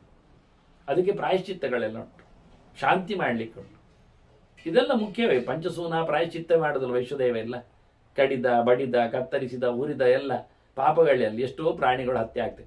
ಹೀಗೆ ನಿರಂತರ ಮನೆಯಲ್ಲಿ ಮಾಡಿಕೊಂಡು ಕೂತ್ರೆ ಯಾವ್ದು ಪ್ರಾಯಶ್ಚಿತ್ತ ಮಾಡಿಕೊಂಡು ಮನೆ ಒಕ್ಕಲಾದಾಗ ಈ ಶಾಂತಿ ಎಲ್ಲ ಮಾಡಲಿಕ್ಕುಂಟು. ಭೂಶಾಂತಿಗಳು ಮತ್ತೊಂದು ಇನ್ನೊಂದು ಖನನ ಮಾಡಿಕೊಂಡ ಉಪದ್ರವಾಗಿರತಕ್ಕ ವ್ಯವಸ್ಥೆಗಳೆಲ್ಲ ಮಾಡಲಿಕ್ಕುಂಟು. ಸಪ್ತಶುದ್ಧಿಯಾದಿಗಳೆಲ್ಲ ನಡೆಸಿಕೊಳ್ಳಿಕ್ಕುಂಟು. ಇದೆಲ್ಲ ಅರ್ಥ ಮಾಡಿಕೊಂಡವನು ಯಾವನೊಬ್ಬ ಹೇಳ್ತಾನೆ, ನಿಮ್ಮಲ್ಲಿ ಎಲ್ಲಿಯಾದರೂ ಕೆಲಸ ನಿಂತು ಹೋದ್ರೆ ನಿಮ್ದು ಪ್ರೋಗ್ರೆಸ್ ಇಲ್ಲ ಆದಾಗೆ, ಅದರಿಂದ ಯಾವ ಬದಿಯಲ್ಲಿ ಆದರೂ ಎಲ್ಲಿಯಾದರೂ ಯಾವತ್ತಾದರೂ ಕೆಲಸಗಾರರಿಂದ ಹೊಡೆಸ್ತಾ ಇರಿ ಅಂತ ಯಾವನೊಬ್ಬ ತಲೆಸರಿ ಇಲ್ಲದವ ಹೇಳಿದ್ದ. 1000 ಬಗೆಯ ವಾಸ್ತುಗಳಿವೆ. ಆಗ್ತದ? ನಮ್ಮ ದಕ್ಷಿಣಕ್ಕೆ ಎತ್ತರ ಇರಬಾರ್ದು ಅಂತ ಹೇಳಿಬಿಟ್ರೆ, ದಕ್ಷಿಣಕ್ಕಲ್ಲ ನಮ್ಮ ಉತ್ತರಕ್ಕೆ ಎತ್ತರ ಇರಬಾರ್ದು ಹೇಳಿಬಿಟ್ರೆ, ನಾವೆಲ್ಲ ಸೇರಿ ಇವತ್ತು ಭಾರತದಲ್ಲಿ ಕೂತವರೆಲ್ಲ ಆ ಹಿಮಾಲಯವನ್ನು ಕಡಿಬೇಕಾಗ್ತದೆ. ಇಡೀ ಭಾರತಕ್ಕೇನೆ ಉತ್ತರದಲ್ಲಿ ಎತ್ತರದಲ್ಲಿ ಹಿಮಾಲಯ ಇದೆ, ಪ್ರೋಗ್ರೆಸ್ಸೇ ಇಲ್ಲ. ಸಹಜವಾಗಿ ವಾಸ್ತು ಹೇಳುವುದಾದರೂ ಅಷ್ಟೇ ಅಲ್ಲದೆ ಪೂರ್ವದಲ್ಲಿ ಸಮುದ್ರ ಇರಬೇಕು ಏನೋ ಸತ್ಯ, ಪಶ್ಚಿಮದಲ್ಲಿ ಇರಬಾರ್ದು ತಗ್ಗು ಅಂತ. ನಾವು ಪಶ್ಚಿಮ ಸಮುದ್ರವನ್ನು ಬತ್ತಿಸ್ಲಿಕ್ಕೆ ಆಗ್ತದೆ ನಮಗೆ. ನಾವು ಅಷ್ಟೂ ಜನ ಹೋಗಿ ಪಶ್ಚಿಮ ಸಮುದ್ರಕ್ಕೆ ಹಾರಿ ಬಿಡುದು, ಬತ್ತದ ನೋಡು ಆಗುದಿಲ್ಲ. ಪಶ್ಚಿಮದಲ್ಲಿ ಹಿಮಾಲಯವನ್ನು ತಂದಿಡಲಿಕ್ಕೆ ಆಗುವುದಿಲ್ಲ, ಉತ್ತರದಲ್ಲಿ ಹಿಮಾಲಯ ಕಡಿಲಿಕ್ಕೆ ಬರುವುದಿಲ್ಲ. ಗುಡ್ಡೆ ಇರಬೇಕಾದ್ದು ಪಶ್ಚಿಮದಲ್ಲಿ ಅಥವಾ ದಕ್ಷಿಣದಲ್ಲಿ, ಉತ್ತರದಲ್ಲಿ ನಾವು ಭಾರತವನ್ನು ಬಿಡಬೇಕು. ಮಾಡೋದಾದ್ರೂ ಒಂದೊಮ್ಮೆ ಭಾರತದ ಆಚೆ ಹಿಮಾಲಯದ ಆಚೆ ಹೋಗಿ ಕೂತ್ಕೊಳ್ಬೇಕು. ಅಷ್ಟಾದರೂ ಸಮುದ್ರವನ್ನು ಬತ್ತಿಸ್ಲಿಕ್ಕೆ ಆಗುವುದಿಲ್ಲ. ಕೊನೆಗೆ ಎಲ್ಲ ಬದಿಯಿಂದ ತೆಗೆದು ಎರಡೇ ಬದಿಯಲ್ಲಿ ಸಮುದ್ರ ಇರಬಹುದು, ಉತ್ತರ ಮತ್ತೆ ಪೂರ್ವದಲ್ಲಿ. ಪಶ್ಚಿಮದಲ್ಲಿ ದಕ್ಷಿಣದಲ್ಲಿ ಇರಲೇಬಾರದು. ನಾವು ದಕ್ಷಿಣ ಸಾಗರವನ್ನು ಎಂತ ಮಾಡುದು? ಯಾರನ್ನು ಅಗಸ್ತ್ಯನ ಕಡೆಯುವುದು ನಾವು ಕುಡಿಲಿಕ್ಕೆ ಬರಲಿಕ್ಕೆ? ಕುಡಿದ್ರು ಹೊಂಡ ತೆಗಿಬೇಕಲ್ಲ, ತಗ್ಗಿರಬಾರ್ದು, ನೀರಿರಬಾರ್ದು, ಮಾತ್ರ ಅಲ್ಲ ತಗ್ಗು ಇರಬಾರ್ದು, ಫ್ಲೋ ಇರಬಾರದು. ಯಾವನೊಬ್ಬ ಹೇಳಿದ್ರೆ ಎಲ್ಲ ವಾಸ್ತುತಜ್ಞರನ್ನು ಒಟ್ಟು ಕಟ್ಟಿ ಮುಳುಗಿಸಬೇಕಾಗ್ತದೆ ಅಲ್ಲಿ. ಅಂದ್ರೆ ಪ್ರಯೋಜನ ಏನು ಆಗುವುದಿಲ್ಲ. ಎಲ್ಲ ಹೇಳಿದಷ್ಟು ಸುಲಭ ಇಲ್ಲ, ಎಷ್ಟು ಆಗುತ್ತೋ ಅಷ್ಟು ನಡೆಸಲಿಕ್ಕೆ ಬರುತ್ತೆ. ಬಹಳ ಸುಂದರವಾಗಿ ಇರ್ಲಿಕ್ಕೆ ಆಗುತ್ತೆ. ಹಾಗಾಗಿ ಈ ಮಿರರ್ ಆಕ್ಷನ್ನ ಬಗ್ಗೆ ನೀವು ಫೆಂಕ್ಷೆ ಹೇಳುತ್ತೇನೆ ಅಂತ ಹೊರಟೆ. ಅದು ಒಂದು ಸರ್ತಿ ಆಯಿತು. ಈಗ ಕೆಲವು ಸಣ್ಣ ಸಣ್ಣ ಪಾಟುಗಳಲ್ಲಿನ ಗಿಡವನ್ನು ನೋಡಿರ್ಬೋದು ನೀವು. ಕೂರ್ಮ ಒಂದು ಬಾರಿ ಕೆಲಸ ಮಾಡ್ತಾ ಉಂಟು ಕೆಲವರ ಕೈಯಲ್ಲಿ ಎಲ್ಲ. ಹಿತ್ತಾಳೆಯ ಆಮೆಯನ್ನು ನೀರೊಳಗಾಗಿ, ಅಲ್ಲ ಹಿತ್ತಾಳೆ ಆಮೆ ನೀರಲ್ಲಿ ಅಲ್ಲಾಡ್ತದ ಕೂರ್ಮ. ಈ ಗಿಡಗಳು, ಬ್ಯಾಂಬೋ ಟ್ರೀಸ್ಗಳೆಲ್ಲ, ಇನ್ನೇನೋ ಕೆಲವು ಪದ್ಯಗಳು, ಸೌಂಡ್ಗಳು, ಕೀವರ್ಡ್ಸ್ಗಳು ಅಂತ ಕೆಲವು ಜೋತಾಡುವ ಕೆಲವು ವಸ್ತುಗಳು, ಇವನ್ನೆಲ್ಲ ಇಡ್ತಾರೆ. ತುಂಬ ತುಂಬ ತುಂಬ ಅಲ್ಲಿನ ಫೆಂಗ್ಶಾಯಿಗಳ ತತ್ವಗಳನ್ನು. ಹೌದು, ನೆಗಾಡುವ ಲಾಫಿಂಗ್ ಬುದ್ಧ, ಅವನ ಹಮ್ಮಿಣಿ ಇಟ್ಕೊಂಡ ಒಬ್ಬ, ಹಮ್ಮಿಣಿ ಅಂದರೆ ದುಡ್ಡಿನ ಚೀಲ ಅಂತ, ದುಡ್ಡಿನ ಚೀಲ ಇಟ್ಕೊಂಡ ಒಬ್ಬ ಲಂಬೋದರ, ಅಂದ್ರೆ ದೊಡ್ಡ ಹೊಟ್ಟೆಯವ. ನಿಂದು ಹೊಟ್ಟೆವ ಹಾಗೆ ಆಗುತ್ತೆ, ದುಡ್ಡು ಇಟ್ಟುಕೊಂಡ್ರೆ ಅಂತ ಭಾಷೆ ಆಗುದಿಲ್ಲ ಯಾರಿಗ, ಫಿಗರ್ ಇಟ್ಟರೆ ಅರ್ಥ ಆಗುದಿಲ್ಲ ಅವರಿಗೆ. ಈಗೆಲ್ಲ ಒಳ್ಳೆ ವಿಚಿತ್ರ ವಿಚಿತ್ರ ಎಲ್ಲ ತೋರಿಸಿಕೊಡ್ತಾರೆ. ಆಗೊಂದು ಅವರು ತತ್ವ ಹೇಳಿದ್ದು ಕನ್ನಡಿ ಇಡ್ಲಿಕ್ಕೆ. ಒಬ್ಬ ಅಂಗಡಿ ಎದುರು ಕನ್ನಡಿ ಇಟ್ಟ. ಚೀನಾದಲ್ಲಿ ನಡೆದ ಘಟನೆ ಇತ್ತು. ಅದರ ಎದುರು ಅಂಗಡಿ ಅವನಿಗೆ ಇನ್ನೊಬ್ಬ ಫೆಂಕ್ಷಯವ ಬಂದು ಹೇಳಿದ, ನಿನ್ನ ಅಂಗಡಿ ಮುಳುಗ್ತಾ ಉಂಟು, ಯಾಕೆಂದ್ರೆ ಎದುರಲ್ಲಿ ಅಂಗಡಿಯಲ್ಲಿ ಕನ್ನಡಿ ಇಟ್ಟಿದ್ದಾರೆ, ಮತ್ತೆ ನೀನು ಅದಕ್ಕಿಂತ ದೊಡ್ಡದು ಇಡಬೇಕು. ಅವದಕ್ಕಿಂತ ದೊಡ್ಡದಿಟ್ಟ. ಇವನ ಅಂಗಡಿ ಅವನ ಕನ್ನಡಿ ಒಳಗೆ ಈಗ ಮುಳುಗಿ ಹೋಗ್ತದೆ. ಅದನ್ನು ಕಲಿತವ ಇವ ಇನ್ನೊಂದು ದೊಡ್ಡ ಕನ್ನಡಿ ಇಟ್ಟ. ಅದನ್ನು ನೋಡಿ ಮಗದೊಬ್ಬ ಎದುರಲ್ಲಿ ಮತ್ತೊಂದು ಕನ್ನಡಿ ಇಟ್ಟ. ಇದು ಸಹಜವಾಗಿ ನಡೆದ ಘಟನೆ. ಎಷ್ಟು ಎತ್ತರ ಕೇಳಿದ್ರೆ ತೆಂಗಿನ ಮರಕ್ಕಿಂತ ಎತ್ತರ ಆಯ್ತಂತೆ ಕನ್ನಡಿಯ ಕಥೆಯಲ್ಲಿ. ಆದ ಘಟನೆ ಇದು, ನಡೆದ ಘಟನೆ. ಇದು ನೀವೆಲ್ಲ ಬಿಚ್ಚಿ ಬೇಡಬೇಡಿ ಮತ್ತೆ ಹೇಗಿರ್ತದೆ ಇಲ್ಲಿ ಅಂತ. ಇದು ಅಶಾಸ್ತ್ರೀಯ ಆಗ್ಲಿಲ್ವಾ? ಇದು ಇಂಪ್ರಾಕ್ಟಿಕಲ್ ಅಲ್ವೇ? ಈಗ ಅಪ್ರಾಯೋಗಿಕವಾದನ್ನು ಹೇಳಿ ಏನು ಪ್ರಯೋಜನ ಅಲ್ಲದ? ಇವನ ಹಣೆಬರದಲ್ಲಿ ಸಿಕ್ಕುವಂಥದ್ದು ಎಲ್ಲಿದ್ರೂ ಸಿಗ್ತದೆ. ಅರಕ್ಷಿತಂ ತಿಷ್ಠತಿ ದೈವ ರಕ್ಷಿತಂ. ನೀವು ಎಂಥ ಪರ್ಕಟ ವಾಸ್ತು ಇದ್ದ ನೆಲದಲ್ಲಿ ಕೂತು ನಾರಾಯಣ ಜಪ ಹೇಳಿದ್ರು ನಿಮಗೆ ಫಲ ಆಗ್ತದೆ. ನೀವು ಶುದ್ಧವಾದ ವ್ಯವಸ್ಥಿತವಾದ ಪಿರಮಿಡ್ನಂತೆ ಕೂತ್ಕೊಂಡು ಅಲ್ಲಿ ನಾರಾಯಣ ಹೇಳಿದ್ರು ನಿಮಗೆ ಫಲ ಇಲ್ಲದಾಗ್ತದೆ. ಯಾಕೆ? ಕೊಡುವುದು ದೇವರೊಬ್ಬನೇ. ದೇಶ ಕಾಲ ಸಪ್ಲಿಮೆಂಟ್ ಸತ್ಯ. ಆದರೆ ಒಂದು ಸೂತ್ರ, ಆಸೀನ ಸಂಭವಾತದ್ದು. ಎಲ್ಲಿ ಕೂತಾಗ ನಿನಗೆ ದೇವರ ಎಚ್ಚರ ಸರಿಯಾಗುತ್ತೆ ಅಲ್ಲಿ ಏನು ಬೇಕಾದ್ರೆ ನೋಡಿ. ಸ್ಮಶಾನದಲ್ಲಿ ಒಬ್ಬ ದೇವರನ್ನು ಕಾಣಬಹುದು, ಧ್ಯಾನ ಕೇಂದ್ರದಲ್ಲಿ ಒಬ್ಬ ಸಂತ ಏನು ಯೋಚನೆ ಮಾಡಬಹುದು. ಇವುಗಳು ಬೇಕೆನ್ನುವುದು ಸತ್ಯ. ಆದರೆ ಅವುಗಳ ನಾವು ದೇಶವನ್ನು ಹುಡುಕಿಕೊಂಡು ಹೋಗುವುದರಲ್ಲೇ ನಮ್ಮ ಜನ್ಮ ಸಾಯ್ತದೆ. ನಾವು ಸಮಯವನ್ನು ನೋಡಿಕೊಳ್ಳುವುದರಲ್ಲೇ ಪುಣ್ಯಕಾಲ ಮುಗಿದು ಹೋಗ್ತದೆ. ಅದರ ಬದಲಿಗೆ ದೇವರ ಧ್ಯಾನ ಮಾಡುವ, ನೀನು ಮಾಡಿಕೊಂಡದ್ದೇ ದೇಶ, ನೀನು ಆಡಿಕೊಂಡದ್ದೇ ಕಾಲ, ತದೇವ ಲಗ್ನಂ ಸುದಿನಂತ ದೇವ ತಾರಾಬರಂ, ಇಂಥ ಒಂದು ಕನ್ವಿನ್ಷನ್ ನಮಗೆ ಬಂದಾಗ ಬಹಳ ಅದ್ಭುತವಾಗಿ ಕೆಲಸ ಮಾಡಲಿಕ್ಕಾಗುತ್ತೆ. ಬಹಳ ಚಂದವಾದ ಮಾತನ್ನು ನರಿ ಹೇಳುತ್ತದೆ ನೋಡಿ, ಎಷ್ಟು ಚೆನ್ನಾಗಿರ್ತದೆ ಹೇಳುವಾಗ. ಸ್ಪರ್ಧಿಷ್ಟ, ಯಾಕೆ ನಿನಗೆ ಸ್ಪರ್ಧೆ? ಅವ್ರು ಒಳ್ಳೆ ಜಾಗದಲ್ಲಿದ್ದಾರೆ, ಒಳ್ಳೆ ಕ್ಷೇತ್ರದಲ್ಲಿದ್ದಾರೆ. ಕ್ಷೇತ್ರವಾಸಿ ಮಹಾಪಾಪಿ ಕೆಲವೊಮ್ಮೆ ಗೊತ್ತುನ್ನ ನಮಗೆ. ಹೇಳಿಕೊಳ್ಳುವುದಷ್ಟು ಒಳ್ಳೆ ಕ್ಷೇತ್ರದಲ್ಲಿದ್ದಾರೆ, ಎಲ್ಲ ಕದ್ದು ತಿನ್ನುವುದೇ ಆಯಿತು ಇಡೀ ದಿನ. ದೇವರಿಗೆ ಆಗದ ಮುಂಚೆ ಎತ್ತುತ್ತಾರೆ, ಕೆಲವೊಮ್ಮೆ ದೇವರದ್ದು ಎತ್ತುತ್ತಾರೆ ಅವರು. ಹಾಗಾಗಿ ಮನೆ ಮಠ ಮಂದಿರ ಕ್ಷೇತ್ರ ವಾಸದಲ್ಲಿ ಮಾಡಿಕೊಂಡ ದೊಡ್ಡ ಸಂಗತಿ ಆಗುವುದಿಲ್ಲ.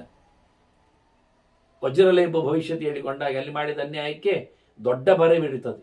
ಆದ್ರಿಂದ ನಾಯಿ ನೋಡಿ ತನಗೆ ಕಲ್ಲು ಹೊಡೆದದ್ದಕ್ಕೆ ರಾಮನ ಹತ್ರ ದೂರು ಕೊಟ್ಟಾಗ ರಾಮ ಏನು ಹೇಳಿದ? ಆ ಬ್ರಾಹ್ಮಣನ ಕರೆಸಿದ. ಏನಯ್ಯ ಕೇಳಿದ? ಕಲ್ಲು ಹೊಡೆದದ್ದು. ಹೌದು, ಒಪ್ಪಿಕೊಂಡ. ಶಿಕ್ಷೆ ಅಂತದು. ನಾಯಿ ಹೇಳ್ತದೆ, ಅವನಿಗೆ ಶಿಕ್ಷೆ ನಾನು ಹೇಳ್ತೇನೆ, ಏನು ಹೇಳು? ಅಲ್ಲಿ ಒಂದು ದೇವಸ್ಥಾನದಲ್ಲಿ ಒಡೆತನ ಅವನಿಗೆ ಕೊಡಬೇಕು ಅಂತ. ಯಾಕೆ ಅಂತ ವಿಮರ್ಶೆ ಮಾಡಿದ್ರು. ನಾಯಿ ಹೇಳ್ತದೆ, ನಾನು ಹಿಂದೆ ಅಲ್ಲಿ ಒಡೆತನ ಪಡೆದಿದ್ದೆ, ಅಲ್ಲಿ ದೇವರ ಗಂಟೆಲ್ಲ ತಿನ್ಲಿಕ್ಕೆ ಹೋಗಿ ಬಂದವರದ್ದೆಲ್ಲ ನುಂಗ್ಲಿಕ್ಕೆ ಹೋಗಿ ನನಗೆ ನಾಯಿ ಜನ್ಮವಂತೂ ಕಲ್ಲು ಹೊಡಿಲಿಕ್ಕೆ ಶುರು ಆಗಿದೆ, ಅವನಿಗೆ ಅದೇ ಆಗಲಿ ಪಾಡುವಂಥದ್ದು. ಕಳಿಸಿಕೊಟ್ರೆ ಅವನನ್ನು ಆನೆ ಮೇಲೆ ಕುಳ್ಳಿರಿಸಿ ಆ ದೇವಸ್ಥಾನದ ಒಡೆತನ ಅಂತ ಹೇಳಿಕೊಂಡು ಕೈ ಕೊಟ್ಟು ಪನಿಷ್ಮೆಂಟ್. ಆದ್ರಿಂದ ಅಲ್ಲಿ ಎತ್ತರದ ಅಧಿಕಾರ ಆಗಿದ್ದಾನೆ ಧರ್ಮಾಧಿಕಾರಿಯೇ ಅಧರ್ಮ ಮಾಡೋದು ಹೆಚ್ಚು, ನುಂಗಿ ಹಾಕೋದು, ಜಾಗಗಳನ್ನು, ಹೆಂಗಸರನ್ನು ಎಲ್ಲ ಬತ್ತಲೆಗೊಳಿಸುವುದು, ವಿಪರೀತಕ್ಕಾಗುವುದು ಎಲ್ಲ ಇಂಥವರೇ ಸೋ ಕಾಲ್ಡ್ ಪರ್ಸನ್ಸ್. ಮತ್ತೆ ನೋಡ್ಲಿಕ್ಕೆ ಹೋದ್ರಿ ಯಾರು ಎದುರು ಬರೋದಿಲ್ಲಲ್ಲ. ದುಡ್ಡಿನಲ್ಲಿ ಪರ್ಚೇಸ್ ಮಾಡಿರ್ತಾರೆ, 100 ಜನರಿಗೆ ಉಪಕಾರ ಮಾಡಿರ್ತಾರೆ, ಅದು 10 ಜನರನ್ನು ಹಾಳು ಮಾಡುವುದುಂಟಲ್ಲ, ಅದು 10,000 ಜನರನ್ನು ಹಾಳು ಮಾಡಿದ್ದಾಗೆ. ಅದು ತಲೆಯಲ್ಲಿ ಯೋಚನೆ ಮಾಡಿದೆ. ನಮಗೆ ಇಲ್ಲಿ ಪರ್ಸೆಂಟೇಜ್ ಮುಖ್ಯ. 100 ಜನರು ಒಳ್ಳೇದು ಮಾಡಿದ, 100 ಜನರು ಬೊಬ್ಬೆ ಹೊಡಿತಾರೆ, ಒಳ್ಳೇದಾಯ್ತು. ಯಾರದೋ ದುಡ್ಡಿನಲ್ಲಿ ಜಾತ್ರೆ ಮಾಡಿದ್ದಾನವ. 10 ಜನರಿಗೆ ಮಾಡಿದ ಅನ್ಯಾಯ ಉಂಟಲ್ಲ, ಅದು 100 ಜನರಿಗೆಲ್ಲ 10,000 ಜನರಿಗೆ ಉಪಕಾರ ಮಾಡಿದಾಗೆ. ಅವರ ವಾಯ್ಸ್ ಯಾರು ಕೇಳುವುದಿಲ್ಲ, ಬಹುಮತ ಇಲ್ಲ. 10 ಜನಕ್ಕೆ ಹೋಗುವುದಲ್ಲ, ಹೋಗಲಿ ಸುಮ್ಮನೆ, ನೀವು ಅವರು ವಿರೋಧಿಗಳೇ, ಬೇಕು ಅಂತಲೇ ಮಾಡಿದ್ದು. ಕೊನೆಗೆ ಅವರನ್ನು ಪರ್ಚೇಸ್ ಮಾಡಿ ಇಲ್ಲೇ 100ಕ್ಕೆ 101 ಸೇರಿಸ್ತಾನವ. ಒಳ್ಳೆ ಸ್ಲೋಗನ್ ನರೀತು. ಸ್ಪರ್ಧೆ ಬೇಡ, ಬದುಕು ನಡೆ. ಅದ್ಭುತ. ಈ ಹುಡುಗ ಹೇಳಲಿಕ್ಕೆ ಎಷ್ಟು ಖುಷಿ ನೋಡಿ. ಗೆರೆ ಬಹಳ ಚೆನ್ನಾಗಿ. ಯಾಕಯ್ಯ, ಯಾರೊಟ್ಟಿಗೆ ನೀನು ಸ್ಪರ್ಧೆ ಮಾಡು? ಎಂತದಕ್ಕೆ ಮಾಡಿ ಏನು ಪ್ರಯೋಜನ? ನಿನ್ನ ಕೆಲಸ ನೀನು ಮಾಡು, ನಿನ್ನ ಧರ್ಮ ನಿನಗೆ ಬಿಟ್ಟದ್ದು, ನೀನು ದೇವರ ನೀನು ಆಡು, ಅದರಾಜಿಗೇನು ಇಲ್ಲ. ಏಕೇಚ ಸ್ವಧ್ಯೇನಾ ಪ್ರಾಪ್ತಾ ಯಜನಯಾಜನ. ಯಾರು ಒಳ್ಳೆ ಓದಿಕೊಳ್ಳುತ್ತಾರೆ, ಯಾರು ಒಳ್ಳೆ ಯಜ್ಞಯಾಗಗಳನ್ನು ಮಾಡುತ್ತಾರೆ, ಮಾಡಿಸ್ತಾರೆ, ನಡೆಸಿಕೊಡುತ್ತಾರೆ, ಒಳ್ಳೆ ಹೇಳಿಕೊಡ್ತಾರೆ, ಕಲಿತಾರೆ, ಅಂಥವರೆಲ್ಲ ಕಥಂತೇಚ ಅನುಶೋಚೆಯು. ಅಂಥವ್ರು ಅಳದುಂಟುಂಟ, ಬೊಬ್ಬೆ ಹೊಡಿತಾರ, ದುಃಖಿಸ್ತಾರ, ಹಿಂದಕ್ಕೆ ಹೋಗ್ತಾರ. ಓದಿಕೊಂಡದ್ದಿಲ್ವನ, ಮಾಡಿಕೊಂಡದ್ದಿಲ್ವ? ಒಳ್ಳೆ ಕೆಲಸ ಇದ್ದಾಗ ಮಾಡಲಿಕ್ಕೆ, ಒಳ್ಳೆ ಅಧ್ಯಯನ ಇದ್ದಾಗ ಎಂಥ ಕರ್ಮ ಕೇಳುವುದು? ಬೊಬ್ಬೆ ಹೊಡೆಯುವುದು, ನೋಯಿಕೊಳ್ಳುವುದು, ಮೆಂಟಲ್ ಡಿಪ್ರೆಷನ್ ಬೇಡ ಅಂತದದು. ಒರಿ ಮಾಡಲಿಕ್ಕಿಲ್ಲ ಮಾರಾಯ. ಧ್ಯಾಯ ಇರುವಾಪಿ ಅಶೋಭನಂ. ಕೆಟ್ಟದ್ದನ್ನು ಯೋಚನೆ ಮಾಡ್ತಾರ, ಸಾಯಲಿಕ್ಕೆ ಹೋಗ್ತಾರ.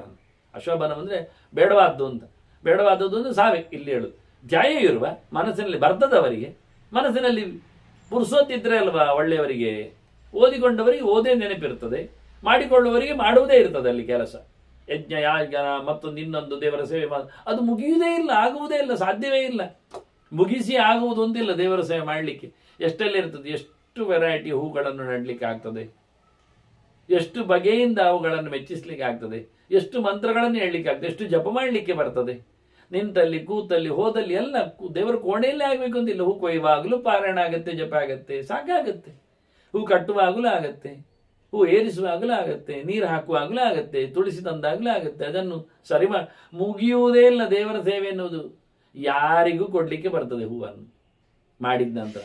ತುಳಸಿಯನ್ನು ಯಾರಿಗೆ ಕೊಡ್ಲಿ? ನಾನು ತುಳಸಿ ಸಮೀಕ್ಷೆಯಲ್ಲಿ ಹೇಳಿದ್ದಾನೆ, ಇನ್ನೊಬ್ಬರಿಗಾಗಿ ತುಳಸಿ ಕೊಡುವುದರಲ್ಲಿ ದೊಡ್ಡ ದಾನ ಇದೆ ಅಂತ. ದೇವರ ಸೇವೆ ಅದು ಹೋಗುದು ದೇವರಿಗೆ ಅಲ್ವಾ. ಮತ್ತಾರದನ್ನು ಊಟಕ್ಕೆಲ್ಲ ಹಾಕೊಂಡು ತಿನ್ನುವುದಿಲ್ಲಲ್ಲ. ಒಂದು ಪ್ಲೇಟ್ ತುಳಸಿ ಹೇಳಿ ಇಲ್ಲಲ್ಲ, ಒಂದು ಪ್ಲೇಟ್ ವಡೆ ಸಾಂಬಾರು ಇಡ್ಲಿ ಎಲ್ಲ ತರಿಸ್ತಾರೆ, ತುಳಸಿನ ತಿಂತಾರೆ ಯಾರಾದ್ರೂ? ಇಲ್ಲ. ದನವೂ ತಿನ್ನುವುದಿಲ್ಲ ಸತ್ಯ ಹೇಳೋದಾದ್ರೆ. ಆದ್ರೆ ಎಷ್ಟು ನಟ್ಟರು ದೇವರಿಗೆ ಆ ಲೆಕ್ಕದಲ್ಲಿ ಮಾಡಿಕೊಟ್ರೆ. ಹೀಗೆ ಯಾವುದೇ ಕಲ್ಟಿವೇಶನ್ ಮಾಡಿ ನಿಮಗೆ ಹಿಂದೆ ಬರುವಂಥದ್ದನ್ನು ನೋಡಿ. ಒಳ್ಳೆ ಕೆಲಸ ಮಾಡ್ಲಿಕ್ಕೆ ಹೋದ್ರೆ ಯಾವತ್ತು ಪುರುಸೊತ್ತು ಸಿಗುವುದೇ ಇಲ್ಲ. ಅಂಥವನು ಯಾವತ್ತು ತಲೆಯಲ್ಲಿ ಭೂತವನ್ನು ಯೋಚನೆ ಮಾಡೋದಿಲ್ಲ, ಭೂತವನ್ನು ಯೋಚನೆ ಮಾಡೋದಿಲ್ಲ, ಸಾಯಲಿಕ್ಕೂ ಹೋಗೋದಿಲ್ಲ. ಭವಿಷ್ಯದ ಬಗ್ಗೆ ನಿಖರವಾಗಿರ್ತಾನೆ ಹೇಳುವ ಬೋಧನೆಯನ್ನು ಕೊಡ್ತದೆ. ಬಹಳ ಚೆನ್ನಾಗಿರ್ತದೆ ಅಂತ. ಇಚ್ಚಂತಸ್ತೆ ವಿಹಾರಾಯ ಸುಖಂ ಮಹದವಾಪು. ನೀವು ಭಗವಂತನೆಡೆಗೆ ಅವರ ಗತಿ. ವಿಹಾರ ಅಂದರೆ ಹಾಗೆ, ವಿ ಅಂದರೆ ವಿಷ್ಣು. ಭಗವಂತನನ್ನು ಪಡೀಲಿಕ್ಕೆ ನೋಡ್ತಾರೆ, ಭಗವಂತನಿಗೆ ಕೊಡುವಂತೆ ಇರ್ತಾರೆ. ಕೊಡುವುದಾದರೂ ದೇವರಿಗೆ, ಪಡೆಯುವುದಾದರೂ ದೇವರಿಂದ ಅನ್ನೋ ಒಂದು ಕೊಡಗೊಳ್ಳು ವ್ಯವಹಾರ ದೇವರಲ್ಲಿ ಅವರಲ್ಲಿ ಇರ್ತದೆ. ಅಂದವರು ಗಮ್ಮತ್ ಸುಖದಲ್ಲಿ ಇರ್ತಾರೆ. ಯಾರ ಬದುಕಿನಲ್ಲಿ ದೇವರ ವಿಹಾರ ಇರ್ತದೆ, ಯಾರ ವಿಹಾರ ದೇವರಲ್ಲಿ ಆಗಿರ್ತದೆ, ಅಂದವರು ಆರಾಮವಾಗಿರ್ತಾರೆ. ಅವರೆಂದೂ ಸೋಲುವುದಿಲ್ಲ, ಅವರೆಂದೂ ಜನ್ಮವನ್ನು ಮುಗಿಸಲಿಕ್ಕೆ ವಿರಾಮಕ್ಕೆ ಹೋಗುವುದಿಲ್ಲ, ವಿಹಾರದಿಂದ ಹಿಂದೆ ಬರುವುದಿಲ್ಲ. ಯಥೇಷ್ಟ ವಿಹಾರ ಅಂತ ಗಮ್ಮತ್ತಾಗಿರು ಮಾರಾಯ. ದೇವರೇನು ಒಂದು ಸೊತ್ತಿದ್ರೆ ಯಾವತ್ತು ಕಿರಿಕಿರಿ ತಲೆಯಲ್ಲಿ ಇರುವುದಿಲ್ಲ. ಎಲ್ಲ ಭಗವಂತ ಏನತಕ್ಕ ಭರವಸೆ ಇದ್ರೆ ಆರಾಮವಾಗಿರ್ತಾರೆ. ಏನಾದರೂ ಹೀಗೆ ಅಂತ ಬಹಳ ಖುಷಿ ಇರ್ತದೆ. ಹಾಗೆ ಮಾಡು. ಇವನು ಜಾತಾಹ ಸುನಕ್ಷತ್ರ, ಅವನು ಹೇಳ್ತಾನೆ, ಏನು ಜಾತಾಹ ಸುನಕ್ಷತ್ರೆ, ಹಾಗೆಯೇ ಸುತಿತವು ಸುಮುಹೂರ್ತಕ್ಕೆ. ಕೆಲವರು ಹುಟ್ಟುವಾಗ ಕೆಲವರ ಜನ್ಮ ಒಳ್ಳೆ ನಕ್ಷತ್ರದಲ್ಲಿ ಆಗ್ತದೆ, ಒಳ್ಳೆ ತಿಥಿಯಲ್ಲಿ ಆಗ್ತದೆ. ನಕ್ಷತ್ರವು ತಿಥಿಯು ಒಂದೇ ಇದ್ದರೆ ಒಳ್ಳೆದಿದ್ರೆ ಗಳಿಗೆ ಒಳ್ಳೆದಿರಬೇಕಾಗಿಲ್ಲ. ಕೆಲವೊಮ್ಮೆ ಅಂತ ಒಳ್ಳೆ ಗಳಿಗೆಯಲ್ಲಿ ಆಗ್ತದೆ. ಒಳ್ಳೆಯ ದಿನ, ಒಳ್ಳೆಯ ಗಳಿಗೆ, ಆ ಒಳ್ಳೆಯ ನಕ್ಷತ್ರ, ಅದರಲ್ಲಿ ಕೆಲವರು ಹುಟ್ಟಿರ್ತಾರೆ. ಹುಟ್ಟಿ ಏನು ಮಾಡ್ತಾರೆ? ಒಳ್ಳೆ ಕೆಲಸ ಮಾಡ್ತಾರೆ. ಯಜ್ಞದಾನ ಮತ್ತೆ ಜತೆಯಲ್ಲಿ ವಿಶೇಷವಾದಂತಹ ತಪಸ್ಸಿನ ಚೇಷ್ಟೆ, ಈಹ ಯೋಚನೆಗಳು, ಭಗವಂತನ ಚಿಂತನೆಗಳು, ಭಗವಂತನ ಮತ್ತೆ ಪ್ರಜಯಹಾಯ, ಒಳ್ಳೆ ಮಕ್ಕಳನ್ನು ಪಡಿಬೇಕು ಅಂತ ಆಸೆ ಇರ್ತದೆ. ಯಜ್ಞ ಮಾಡ್ತಾರೆ, ದಾನ ಮಾಡ್ತಾರೆ, ಒಳ್ಳೆ ಮಕ್ಕಳನ್ನು ಪಡೆದು ಅವರನ್ನು ಮುಂದುವರಿಸ್ತಾರೆ. ಯತಂತೆ ಶಕ್ತಿಪೂರ್ವಕಂ, ಅವರೇನು ಬೆಪ್ಪರಲ್ಲ, ಬೆಳಚಪರಲ್ಲ, ಒಳ್ಳೆ ಕೆಲಸ ಮಾಡ್ತಾರೆ. ಯಥಾಶಕ್ತಿ ಅವರ ಪೂರ್ಣವಾದ ಪ್ರಯತ್ನದಿಂದ ದೇವರ ಸೇವೆ ಮಾಡ್ತಾರೆ, ದಾನ ದಕ್ಷಿಣೆ ನಡೆಸ್ತಾರೆ, ಮಕ್ಕಳನ್ನು ಒಳ್ಳೆಯ ರೀತಿಯಿಂದ ಸಾಕ್ತಾರೆ. ಹಾಗಾಗಿ ಒಳ್ಳೆಯ ಹೊತ್ತಿನಲ್ಲಿ ಹುಟ್ಟಿ ಬಂದವರು ಒಳ್ಳೆ ಕರ್ಮ ಮಾಡಿ ಭಗವಂತನಿಗೆ ಪ್ರಿಯರಾಗ್ತಾರೆ.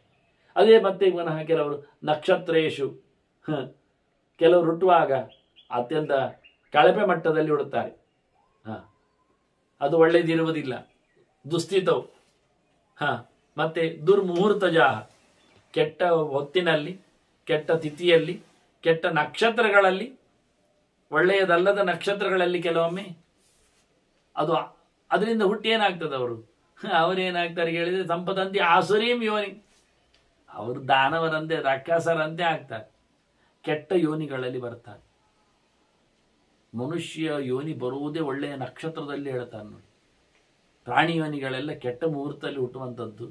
ಕೆಟ್ಟ ಮುಹೂರ್ತದಲ್ಲಿ ಜನ್ಮ ಆಗುವಾಗ ಪ್ರಾಣಿ ಯೋನಿ ಎಲ್ಲ ಬರ್ತದೆ, ಮರಮಟ್ಟುಗಳು ಕ್ರಿಮಿಕೀಟಗಳಾಗ್ತವೆ. ಇಲ್ಲೇ ಹುಟ್ಟಿದವನು ರಕ್ಕಸನಂತೆ ಆಗಿ ಹೋಗ್ತಾನೆ. ಮತ್ತೆ ಅದರಿಂದ ಏನು ಮಾಡ್ತಾನೆ, ಯಜ್ಞ ಪ್ರಸವ ವರ್ಜಿತ. ಪ್ರಾಣಿ ಪ್ರಪಂಚಕ್ಕೆ, ಮರಮಟ್ಟುಗಳಿಗೆ, ಪಕ್ಷಿ ಕೀಟಗಳಿಗೆಲ್ಲ ಯಜ್ಞ ಇಲ್ಲ, ಪೂಜೆ ಇಲ್ಲ, ಪುನಸ್ಕಾರ ಇಲ್ಲ, ದಾನ ಇಲ್ಲ, ಧರ್ಮ ಇಲ್ಲ. ಕೆಟ್ಟವನಾದವನು ಹೀಗೆ ಮಾಡುವವ. ಇದರಿಂದ ಏನಾಗ್ತದೆ ಲಾಭ? ಹೇಳ್ತಾ ನರಿ ಹೇಳ್ತದೆ, ನಂದು ಕೆಟ್ಟ ಯೋನಿ ಅಲ್ವಾ, ನಾನು ಒಳ್ಳೆ ನಕ್ಷತ್ರದಲ್ಲಿ ಹುಟ್ಟಿದ್ದೇನೆ, ನಾನು ಈ ಪ್ರಾಣಿ ಆಗಿಲ್ವ, ನಂದು ಒಳ್ಳೆ ಮುಹೂರ್ತದಲ್ಲಿ ಅಲ್ಲ, ನಾನೆಂತ ಗೊತ್ತುಂಟ, ಅಹಮಾಸಂ ಪಂಡಿತಕಃ ಹೈತುಕಃ ವೇದನಿಂದಕಃ, ನಾನೊಬ್ಬ ಒಳ್ಳೆ ಪಂಡಿತನಾಗಿದ್ದೆ, ವೇದವನ್ನು ನಿಂದೆ ಮಾಡುವಲ್ಲಿ ನಾನು ಎಕ್ಸ್ಪರ್ಟ್. ತರ್ಕ, ವೇದ ಸಮ ಇಲ್ಲ. ಯಾಕೆ? ವೇದದಲ್ಲಿ ಹೇಳಿದ್ದೇನಾಗುವುದಿಲ್ಲ. ಒಳ್ಳೆ ಮಂತ್ರ ಹೇಳಿದ ತಕ್ಷಣ ಹಣ್ಣಾಗಲಿ ಹೇಳ್ತಾರೆ, ಔಷಧಿ ಸೂಕ್ತ, ಎಲ್ಲಿ ಹಣ್ಣು ಬಂತು? ಈ ಗಲಾಟೆಯನ್ನು ಒಬ್ಬ ಮಧ್ವಾಚಾರ್ಯ ಪೀರಿಯಡಲ್ಲಿ ಒಬ್ಬ ಮಾಡಿದ್ದ. ಅವ ಹಾಗೆ ಹೇಳಿದ, ವೇದದಲ್ಲಿ ಹೇಳಿದ್ದು ಆಗುವುದಿಲ್ಲ ಅಂತ. ಅದಕ್ಕೆ ಮಧ್ವಾಚಾರ್ಯ ಹೇಳಿದ್ರು, ವೇದದಲ್ಲಿ ಹೇಳಿದ್ದು ಆಗುವುದಿಲ್ಲ ಹೇಳಬೇಡ, ಯಾರಿಗೆ ಅಂತ ಹೇಳು. ಯಾರು ಅಧಿಕಾರಿ ಇದ್ದಾನೆ, ಯೋಗ್ಯನಿರ್ತಾನೆ, ಸಿದ್ಧಿ ಮಾಡಿಕೊಂಡಿರ್ತಾನೆ, ಅವನಿಗೆ ವೇದ ಮಾತಾಡ್ತದೆ. ಅದೆಲ್ಲ ಅಂತ ನೋಡು, ನಾನು ಮಾಡ್ತೇನೆ ಹೇಳಿ ಅವರು ಹೆಸರು ಕಾಳನ್ನು ಹಿಡಿದುಕೊಂಡು ಔಷಧಿ ಸೂಕ್ತ ಹೇಳಿ, ಆ ಔಷಧಿ ಪೂರ್ವಜಾತ ಹೇಳಿ ಅದನ್ನು ಬಿತ್ತಿದ್ದಾರೆ. ಆಗಲೇ ಮೊಳಕೆ ಬಂದಿದೆ, ಹೂವಾಗಿದೆ, ಕೋಡಾಗಿ ಉದ್ದಿನ ಕಾಳನ್ನು ತೋರಿಸಿದ್ದಾರೆ ಅವನಿಗೆ. ವೇದೋಕ್ತಂ ಬಲಮಲಮಾಪ್ಯದೇಧಿಕಾರಾದಿತ್ಯುಕ್ತ ಅಂತ ಹೇಳಿ ನಾರಾಯಣ ಪಂಡಿತ ಅದನ್ನು ದಾಖಲೆ ಮಾಡಿದ್ದಾರೆ ಆಚಾರ್ಯ ಕಾಲದಲ್ಲಿ. ಹಾಗಾಗಿ ನಾನು ಒಬ್ಬ ತರ್ಕ ಪಂಡಿತ, ನಾನು ಗಲಾಟೆ ಮಾಡುವವ, ನಾನು ಒಳ್ಳೆ ಹೇತುವಾದಿ, ಎಲ್ಲ ಕಾರಣ ಹೇಳ್ತಾ ದಾರಿ ತಪ್ಪಿಸುವುದು ಯಾವುದೋ. ಈಗ ನೋಡಿ, ಜಗತ್ತನ್ನೇ ಇಲ್ಲ ಹೇಳ್ತಾರೆ. ಯಾಕೆ ಹೇಳಿದರೆ ಕಾಣ್ತದಲ್ಲ ಅಂತ. ಅಯ್ಯ, ಕಾಣ್ತದೆ, ಇಲ್ಲ ಆಗ್ಬೇಕು ಯಾಕೆ ಅಂದರೆ, ಅಲ್ಲ ನಮಗೆ ದಾರಿ ಬದಿಯಲ್ಲಿ ಹೋಗುವಾಗ ನೋಟಿನ ಹಾಗೆ ಕಾಣುವುದಿಲ್ವಾ? ಕಾಣ್ತದೆ, ಮತ್ತೆ ಅಲ್ಲ ಅಲ್ವ ಅದು? ಹೌದು, ಹಾಗೆ ಹಾಗೆ ಹಾಗೆ ಕಾಣುವುದು, ಕಾಣುವುದಷ್ಟೇ ಅಂತ. ಎಲ್ಲ ಕಾಣಲಿಕ್ಕೆ ಹಾಗೆ ಉಂಟು, ನಿಜವಾಗಿ ಇಲ್ಲ ಅಂತ ಹೇಳಿಕೊಂಡು ಇದೇ ಹೇಳ್ತಾ ಹೋಗ್ತಾರೆ. ಮತ್ತೆ ಭೂತ ಪಿಶಾಚಿ ಅದೆಲ್ಲ ಇಲ್ಲಪ್ಪ, ಕಾಣ್ತದೆ, ಇಲ್ಲ. ಅದರಿಂದ ದೇವರು ಇಲ್ಲ. ದೇವರಿದ್ದಾನ? ಇಲ್ಲ. ಯಾಕೆ ಕಾಣುವುದಿಲ್ಲ? ತಂದೆ ಇದ್ದಾನೆ, ಕಾಣುತ್ತಾನೆ. ನಿನ್ನೆ ಕಂಡಿದ್ದ, ಇವತ್ತಿಲ್ಲ. ಅದು ತಾಯಿ ಮೊನ್ನೆ ಕಂಡಿದ್ಲು, ಇವತ್ತಿಲ್ಲ. ಅದು ಆದ್ರೆ ದೇವರು ಯಾರಿಗೂ ಎಂದೂ ಕಾಣಲೇ ಇಲ್ಲ, ಆದ್ರಿಂದ ದೇವರಿಲ್ಲ. ಮುಗಿತಾ ಇಲ್ಲ ಕಾರಣ. ಇದ್ರೆ ಕಾಣ್ತದೆ, ಕಾಣುವುದಿಲ್ಲ, ಆದ್ರಿಂದ ಇಲ್ಲ. ಅದು ಹೋಯ್ತು, ಇವನ ತರ್ಕ ಮುಗೀತು. ಮತ್ತೆ ಅಮೇರಿಕ ಕಾಣುವುದಿಲ್ಲ ಅಲ್ಲ ಹೇಳಿದ್ರೆ, ಇಲ್ಲಿ ಅಲ್ಲಿ ಕಾಣ್ತದೆ, ಒಬ್ಬರಿಗೆ ಕಾಣುವವರಿದ್ದಾರೆ. ದೇವರು ಯಾರು ಕಾಣುವವರು ಯಾರು ಇಲ್ಲ. ಈಗ ಕಂಡಿದ್ದೇನೆ ಹೇಳುವನು ಯಾವನು ಇಲ್ಲ, ಈಗ ಕಂಡವನೇ ಯಾರು ಇಲ್ಲ. ಸತ್ಯವಾದ ಕಂಡದ್ದೇ ಇಲ್ಲ, ಆದ್ರಿಂದ ಇಲ್ಲ. ಮತ್ತೆ ವೇದ ಅದು ಯಾರೋ ಬೊಗಳಿಕೊಂಡದ್ದು, ಅದಲ್ಲ, ಸತ್ಯ ಇಲ್ಲ, ಅದಕ್ಕೆ ಅರ್ಥವೇ ಇಲ್ಲ. ಆಯ್ತಾ? ಇಲ್ಲ. ಹೀಗೆ ಬಹಳ ಆನ್ವೀಕ್ಷಿಕೀಂ ಕುತರ್ಕಾಖ್ಯಂ ಅನುರಕ್ತ ನಿರರ್ಥಿಕ ಆನ್ವೀಕ್ಷಿಕೀಂ ತರ್ಕವಿದ್ಯಾಂ. ನಾನು ಇಷ್ಟ ಬಂದಾಗಿ ಬೊಗಳುವ ತರ್ಕವಿದ್ಯೆಯನ್ನು ಗಟ್ಟಿ ಮಾಡಿಕೊಂಡವ, ಅದರಲ್ಲೇ ಕೂತ್ಕೊಂಡದ್ದು, ಅದು ನಿರರ್ಥ ಅಂತ ನನಗೆ ಗೊತ್ತುಂಟು. ಆದರೆ ಸಭೆಯಲ್ಲಿ ಶೈನ್ ಆಗ್ತಾನೆ ಇಲ್ವ ನಾನು? ಹೇತುವಾದಾನ್ ಪ್ರವದಿತ ವಕ್ತ ಸಂಸತ್ಸು ಹೇತುವತ್. ಸಭೆಗಳಲ್ಲಿ ನನ್ನದೇ ವಾಯ್ಸ್, ತರ್ಕ ಮಾಡಿ ಕೈಕಾಲು ಅಲ್ಲಾಡಿಸಿ ಎಲ್ಲರನ್ನು ಸಹ ಮುಳುಗಿಸಿ ಆಗ್ತಿದ್ದೆ. ಏನು ಹೇಳಿದ್ರು ಅಲ್ಲ ಹೇಳಲಿಕ್ಕೆ ನನ್ನಲ್ಲಿ ತರ್ಕ ಇತ್ತು. ತರ್ಕಕ್ಕೆ ಸರಿ ನೋಡಿ. ಇವತ್ತು ಇದೊಂದು ಕಾಲ ಪೀರಿಯಡ್ ಇತ್ತು, 10-20 ವರ್ಷದ ಹಿಂದೆ, ಅಥವಾ 50 ವರ್ಷದ ಹಿಂದೆ, ಅಥವಾ ಈಗಲೂ ಮನುಷ್ಯ ಓದಿಕೊಳ್ಳುವವನು ಯಾರು ಜೋರು ಕೇಳಿದರೆ, ಯಾರು ನಿಜವಾಗಿ ತರ್ಕವನ್ನು ಚೆನ್ನಾಗಿ ಓದ್ತಾನೆ, ಲಾಜಿಕ್ ಅದನ್ನು ಹೇಗೆ ಅಳವಡಿಸಿಕೊಳ್ಳುತ್ತಾನೆ. ಈಗ ಒಳ್ಳೆ ವಕೀಲ ಯಾರು ಹೇಳಿ ನೀವು ಹೇಳಿ? ಒಳ್ಳೆ ವಾದ ಮಾಡುವವ, ನೀವು ಹೇಳುದಿಲ್ಲ, ಅದು ವಾದ ಅಂದ್ರೆ ತರ್ಕ. ಒಳ್ಳೆ ವಾದ ಮಾಡುವ, ಆರ್ಗ್ಯುಮೆಂಟ್, ಸತ್ಯ ಆಗಬೇಕು ಅಂತಿಲ್ಲ, ಸರಿ ಇರಬೇಕು ಅಂತಿಲ್ಲ, ಟೋಟಲಿ ಜಡ್ಜ್ಗಳನ್ನು ಕನ್ಫ್ಯೂಸ್ ಮಾಡುವುದಲ್ಲಿ ಅವನು ಸಮರ್ಥನಾಗಲಿ.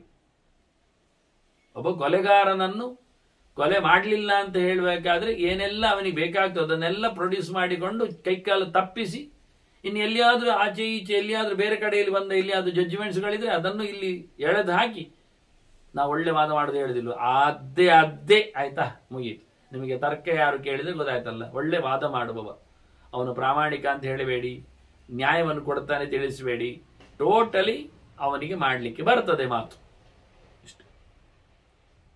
ಇಂಥವರನ್ನು ಸುಮಾರು ನಾವು ನೋಡಿದ್ದೇವೆ. ಅಂಥವರಿಗೆ ಜನ ಟೈಟ್ಲ್ ಒಳ್ಳೆ ಕೊಡ್ತಾರೆ, ಈ ಜನ್ಮದಲ್ಲಿ ಅವರ ಕೈಯಲ್ಲಿ ಕೇಸು ಪಾಸ್ ಆಗುವುದಿಲ್ಲ ಅಂತ ಹೇಳಿಕೊಂಡವರಿದ್ದಾರೆ. ಅದು ಅವರ ಹೆಗ್ಗಳಿಕೆ, ಅದು ದೊಡ್ಡಸ್ತಿಕೆ. ಅವರು ಹಾಗೆ ಹೇಳುದು, ಎಕ್ಸ್ಪರ್ಟ್ ಅಂತ ಅವರ ಹೆಸರಂತ, ಕೈಕಾಲು ತಪ್ಪಿಸುವುದರಲ್ಲಿ A1. ಇದು ಹೆಗ್ಗಳಿಕೆ. ಮತ್ತೆಂತ ಮಾಡಿ, ಇದನ್ನೆಲ್ಲ ನಿಂದೆ ಅಂತ ತಿಳ್ಕೊಳ್ಳಿಕ್ಕಿಲ್ಲ.